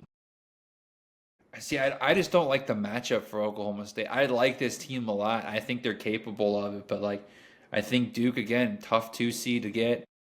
I think they might get past them in game 1 with Bodendorf on the mound, but it's after that where I get a little bit worried about them. Again, Georgia, just like you said, they have the offense. I guess I think I'm probably leaning Georgia. I might switch to Oklahoma State just because it's more fun. I like making Georgia fans mad on Twitter. It's my new favorite hobby. I don't normally do it on purpose, but I've learned I basically do it all the time anyways.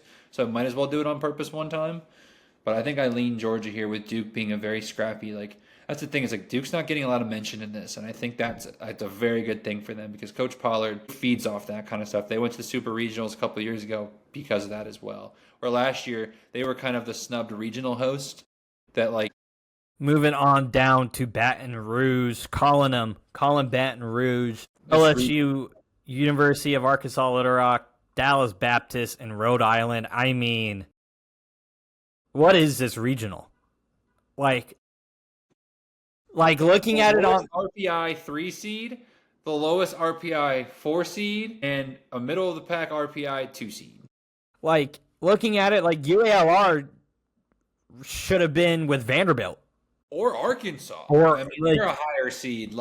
And looking at it like that, and it's like Rhode Island's going all the way down to Baton Rouge. And I'm not going to shame Dallas Baptist because they have been historically a very good ball club. But this isn't the best. But it's like throwing the lambs to the slaughter. Like they got to go up against Anthony Eason with a 2.7 ERA and 125 Ks on the year. But not only that, you're going to have to go up against Cade Anderson, top 5 prospect, with 145 punchies on the year. And a lethal batting lineup. And by the way, you're going to go into the toughest venues in college baseball and go to the box and get rocked.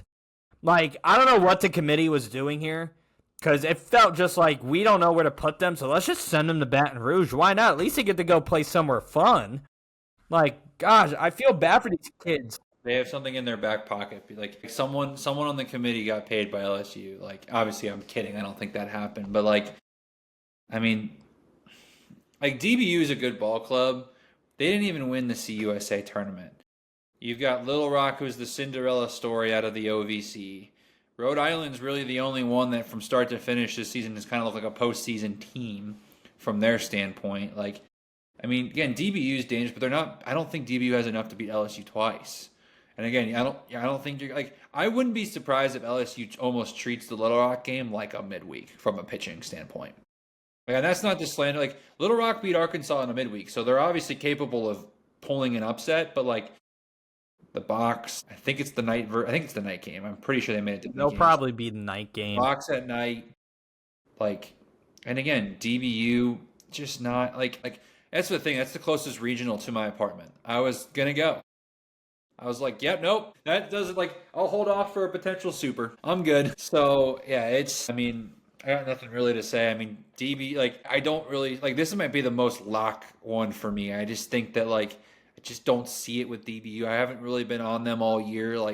RPI's been good, but I predicted Western Kentucky to win the CUSA tournament. If you look at my bracketologies for the last 2 months, WKU has been the CUSA champion as the auto bet every time. I'm not very high on DBU. I didn't think Rhode Island was the best team in the A10. Good on them for winning it, but wasn't high on them, and it wasn't like Little Rock was making any appearances in my bracketology until they won it this past weekend. It's just again, like you said, toughest environment to play. None of these schools are familiar with playing in front of the box. DBU already played LSU 2 this year in Arlington, so LSU kind of knows them. Jay Johnson postseason, yeah, LSU. Yeah, I mean, speaking from 10 baseball experience, it's not like they're playing in... I don't know. That ballpark that UMass has really can get people going, all 300 seats that are in that stadium. I'm shocked you give it 300, to be honest with you. I mean, UMass getting better, but it's tough to play baseball in the Northeast, as everybody knows. Yeah. And it's not a shot at UMass. I would build a nice hockey/basketball arena before I build a baseball stadium I use for a month and a half out of the year. But listen, man, UMass hockey, that place different. Built it from the ground up. Coach Carve, the man. Or that marketing guy knows a thing or two about, or the old marketing guy knew a thing or two about how to get people going. That's what I heard. Used to. Little Kevin James got the people going. They'll start your engines back there in the third period. The real ones know about it. Jumping down to the Clemson regional here, number 11 Clemson, USC Upstate. Shout out to them. First ever NCAA appearance for Upstate. Congratulations to them. And then we get West Virginia and Kentucky. Kentucky, again, we've mentioned Virginia. We've mentioned UConn. We mentioned Xavier. We've mentioned Troy. They've all probably should have been in over this Kentucky team because 29 and 24 should not be good enough as an at-large to make it in my opinion. And this is, again, where I've had a problem with the committee and a ton of other sports. is that we're rewarding basically getting slaughtered in your conference as good losses versus losses are losses versus rewarding those who win and play really good, meaningful baseball late. Clemson, to me, I'm jumping way ahead, and I'm really pumped about Clemson, West Virginia when we get down to it for them to punch their ticket to supers. Like, West Virginia, they got great pitching, right? They have kind of always been at the pinnacle of the Big 12. But Clemson and the place they play down there, and that place can get loud in the bullpen, and they can get in your grill.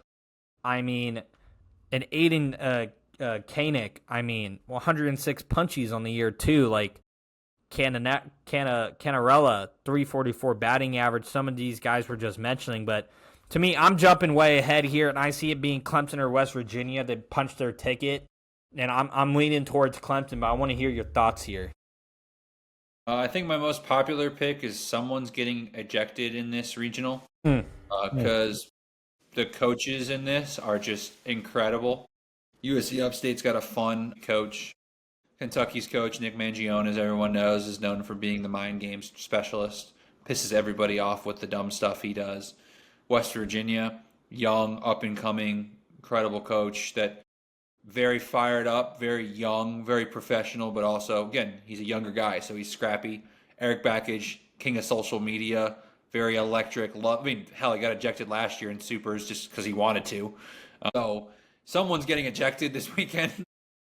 Like, if Clemson plays Kentucky in the 1-0 game, oh, man, Mangione's going to get under Backage's skin, and Backage is going to play right back. It's going to be fun. But I think this is a very unfair draw for Clemson because I think Kentucky is getting a lot of bulletin board material. I think Kentucky, like, if you said I test Kentucky, I'm fine with them being in. I really have no issues with them being in. But I am tired of the whole, like if you tell me I test Kentucky should be in, then I test Virginia should be in.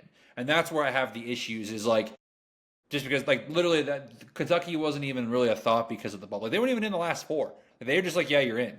So, like, that kind of rubbed me the wrong way. West Virginia, again, Big 12 champion, but they played a very easy schedule. They haven't looked good as of late. I mean, their offense has been sputtering. They're 1-4 in their last 5. I think it might even be worse than that, but I know they got swept by Kansas at home, and then obviously went 1-1 in the Big 12 tournament. So I like Clemson here. The Clemson's problem is they only have 2 guys on the mound. Like, they're piecing together that third start, so, like, they can't afford to not be in the 2-0 game because they're not going to be able to piece enough together to come out of that. And that's where I worry about Clemson in this type of format. But I will lean the Doug Kingsmore electricity, my guys in the Cajun Cafe. Still the best food I've ever randomly had at a ballpark. We like to party playing between every single pitch. It's going to be electric. Yeah, I mean, speaking on Kentucky, and I want to reiterate my point, we're rewarding a Kentucky team that went 13-17 in conference. I think there should be a rule, if you don't have 30 wins, you should not be allowed as a non-con team. Unless, like, for example, Oklahoma State is 9-22. But they had games canceled. They had so many games canceled. And again, like, I think there needs to be a human element to the sport. It's like how Virginia had games canceled against Florida State that hurt their RPI.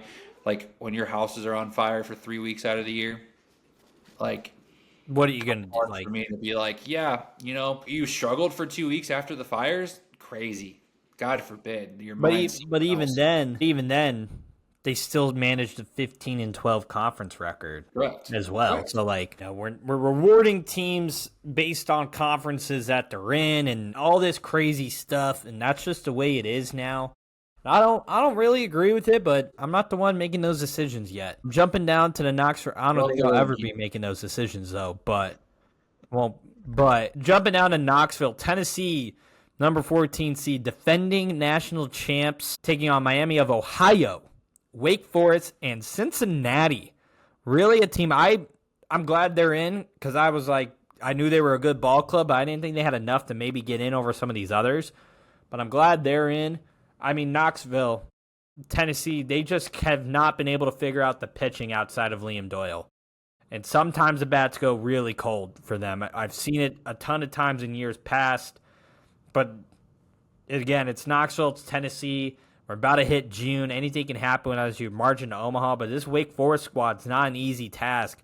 But the way they produce pitchers, Blake Morningstar, 2.69 ERA, 82 Ks on the year.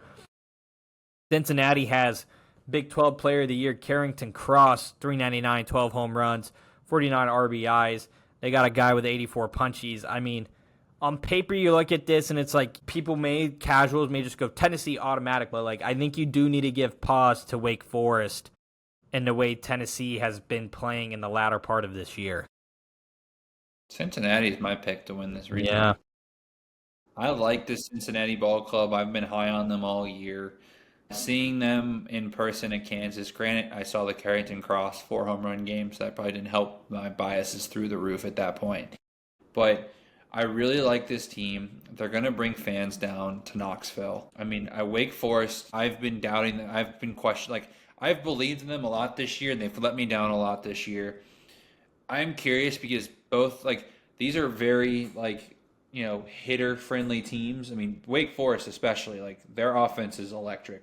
So is Miami of Ohio. It's like, these are teams that like to hit home runs. I mean, Wake's got 100 of them. You're playing at a cookie-cutter ballpark, you know, a launch from one launch pad to another.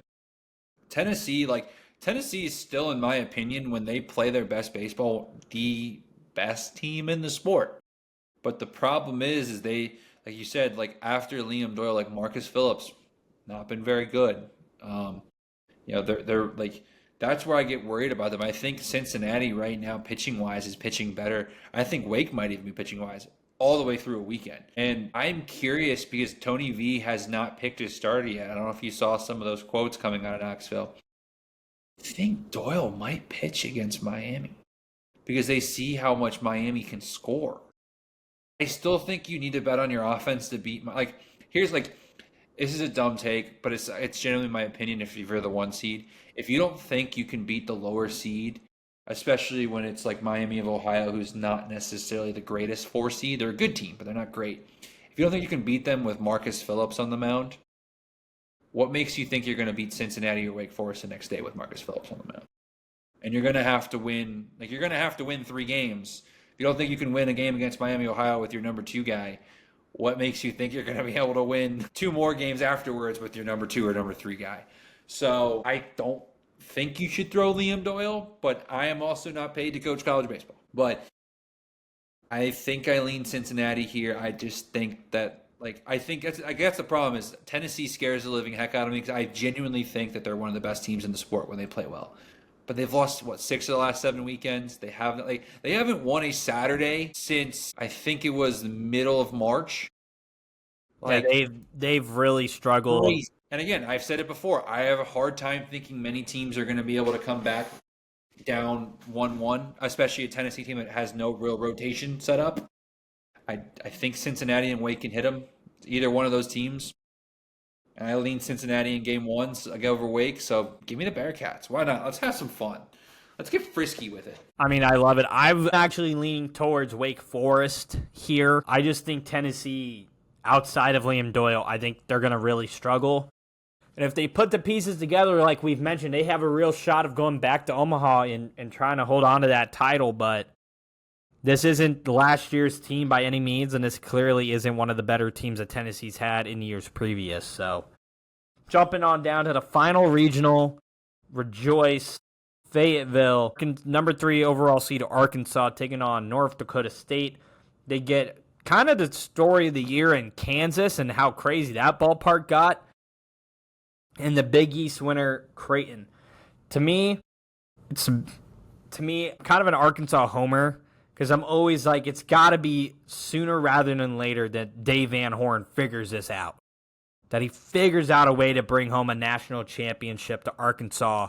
And the way Baum Walker is, and the way they can get rowdy for those regionals, and they sell out the place. It feels like he's got to figure it out. I think this is one of the best teams that he's had at Arkansas. I think he can figure it out, but man, am I worried about the pitching aspect outside of Zach Root and Gabe Gay? Because, man, I've seen them lose some games, and the way he gets in this time, and you got to play every inning. Remember, I forget what year it was, but it was that national championship game where they were a foul ball catch away from winning it. And they miss it. I think it was Adley Rushman was up at bat at Oregon State squad, and next thing you know, They win game 2 and they win game 3, and Arkansas's chances were gone like that. So I think Dave Van Horn has to figure it out. I think Kansas has been one of the best stories all year. Like we've mentioned, Brady Bollinger, 16 home runs, 363 batting average. Jackson Howell, 19 home runs on a year. But again, Creighton, the Big East did get snubbed. 2 other teams in there, in my opinion. But I think it's too much power from Arkansas, and I do think the crowd will be a massive factor in some of these games, especially if it's a team like Creighton has to go play Arkansas. I think Creighton's not prepared for the level of what Baum Walker can bring to them. Yeah, I'm curious because like Kansas has talked about like, you know, when they first started having an atmosphere, like Dan Fitzgerald had to kind of calm his team down a little bit because it was like kind of a weird situation for them. Creighton, again, I think they're playing with the weight of the Big East on their shoulders. That should have been a 2-bid league. Like, yeah, I'm mad Virginia got left out, but genuinely, like, if you ask me what team deserved to be in most that got left out, I think my answer is UConn or Xavier. Even both of them had legitimate arguments. So I think the 1-bid Big East is kind of a travesty of the sport, in my opinion, of like the things that happened on on Monday. But yeah, I just think Arkansas is too good. I think Arkansas is the best team in the sport. I really like their rotation. I really like the only thing that scares me about Arkansas is what you said. It's playoff Arkansas. Playoff Arkansas just seems cursed. It just like you watch it and you root for Dave Van Horn, and it's like every year, and the crazy thing is you hear all these analysts and they go, Arkansas, Arkansas, Arkansas, Arkansas. And then they'll play, maybe they struggle in the regional, but they get out of the regional. And let's say they play Cincinnati in the Supers. And the next thing you know, they can't hit Cincinnati at all. And then Cincinnati's going to Omaha, which would be like a crazy great story. But it's like, that's like you ask Arkansas fans, that's the epitome of what they've been through for the last 10 years. Yeah. With that being said here, who are our 8 going to Omaha? I have to pull up the bracket to remember who they were all paired with. Sorry, bear with me 30 seconds here. So I would have Vanderbilt going to Omaha. I would have Florida State or TCU. I could have Florida State going to Omaha. UNC over Oregon. You know what? Screw it. Give me ECU. Let's go Cinderella. Let's have some fun. ECU. Arkansas, I think it's funny you mentioned Cincinnati. I was like, why is he mentioning Cincinnati? Because that's who I had coming out of it, so that makes sense. Give me Clemson coming out of it over LSU. Give me Georgia Tech. So that would be Georgia Tech, Clemson, Arkansas, I forgot one, and Texas on one side of the bracket. Is that going to play out as, okay, it's 2-2. And then I've got East Carolina, North Carolina, Florida State, and Vandy. Oh, that feels wrong, only having 3 SEC teams in. That just feels... It feels wrong, but it also... feels icky. Who do you have in that national championship before I give... Actually, pause on that. I'll let you think. My 8 are Vanderbilt. I think TCU gets to Omaha. North Carolina punches their ticket. Florida punches their ticket back to Omaha. The machine continues to roll. Texas punches their ticket. Georgia Tech makes some magic happen, and they punch their ticket. I got LSU punching their ticket, and I got Arkansas punching their ticket. For my national championship here, I went kind of chalk. I'm going off what I've seen in the past, in my gut of gut, I would love UNC Arkansas to be the national championship. Well, that is my national championship. Well, so. If that's yours, I'll tell you right now, mine's not that. Because I think Florida figures out a way to get there, and I hate it. I hate it so much, but I think LSU figures out a way to get there too. Ew, a rematch of 2 years ago? Yeah. I think they both figure out ways to get there because, again, like we've talked about, Arkansas is cursed. Texas may also be cursed as well sometimes. Like, Vanderbilt, I think, is fraudulent. I've seen North Carolina be cursed. In everything I've seen, it just feels like those are the 2 managers that always find themselves back in this conversation in the national championship. And we're going to sit here in maybe 3 weeks and go, yeah, we probably we probably should have saw that coming. But I'm going chalk. I'm going Florida LSU, but the Gator boys don't stay hot, and you're calling Baton Rouge because I think Cade Anderson goes on a Paul Skeens level run, man, and just has to carry LSU. I love how you're national champion of teams I don't even have in Omaha. I love that so much. I know, but yeah, I'm going LSU as my national champion. I hate it, but I just really want Arkansas to win this thing. I really do. But gosh darn it, are they cursed? It's going to be something where they're going to be like. That's why I think UNC wins it. I think UNC will just get over the hump and just put Arkansas in and I guarantee you how it plays out. Arkansas beats Nap, and everyone's like, "Oh my gosh, this is it!" And then they lose the next two. And the next two guys for North Carolina step up, and it's Well. Going to be a fun 3 weeks here. It's going to be an unbelievable time. Micah, plug your socials so the fans know where to follow you on your journey here as you're traveling around here. Well, Oscar, thanks for plugging me for me. Thanks, Oscar. And that has been talking. I'm just kidding, Mike. Yeah, right. Talking baseball with Oscar. It's at Micah_CBC. I mean, that's where you'll find me. College Baseball Central will have college-based CNT. We'll have we do some fun stuff. If you want to see every home run during the road to Omaha, I post every single one on there. So last year, I think we got up to like 306 home runs. It was ridiculously exhausting. Those first couple of days of regionals really suck, especially like the mid-major schools because sometimes they don't have clipping software. So yeah, you have to almost just post their GIFs for it. And then also like sometimes you don't see a home run. Like one team posts a home run later than the other. So you don't really know if that one was before the other. But again, who cares? I mean, it's just so you can see all the home runs. But that'll be fun. Yeah, I mean, I'm excited to get boots on the ground for the postseason.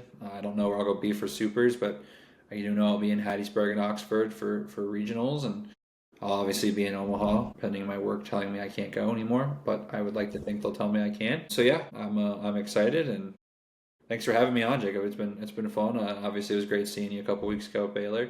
I still can't believe my most viral tweet is at Baylor baseball this year. I still cannot believe that. I don't know if you saw that tweet popped off or not, but what tweet was it? It was my tweet about the Pardon My Cheesesteak and Mr. Beast Burger. Oh yeah, 1.7 million views. Cultured, Crazy. baby. Cultured. And it happened to be a girl wearing a bodysuit that was in the frame, so it was just a perfect combination of culture. Oh my gosh, baseball culture at its finest. I mean, we were even sitting out in the outfield there in the what should be a party deck at some point, I hope. But the vibe out there is immaculate. Micah, it's a pleasure. It's always been great having you on. And follow him on social. And this has been The Deal with D and J.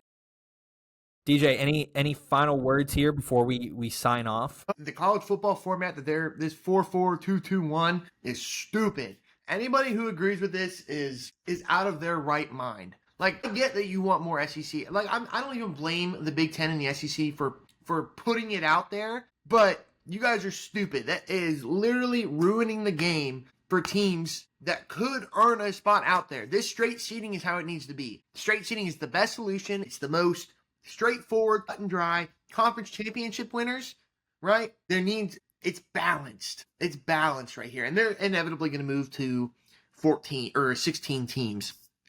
Right? Well, they are. Yeah, it's not inevitable. They are moving to it. I guess then it is inevitable then. They're going to move to it. But you're kind of saying it. You're kind of saying it as like a hypothetical, but it's like either way we're both right.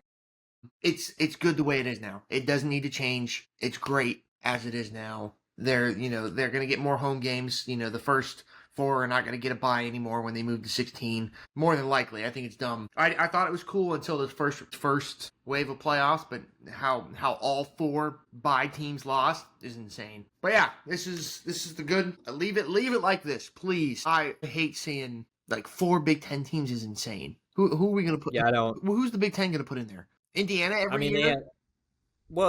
Indiana deserved Oregon. it last year.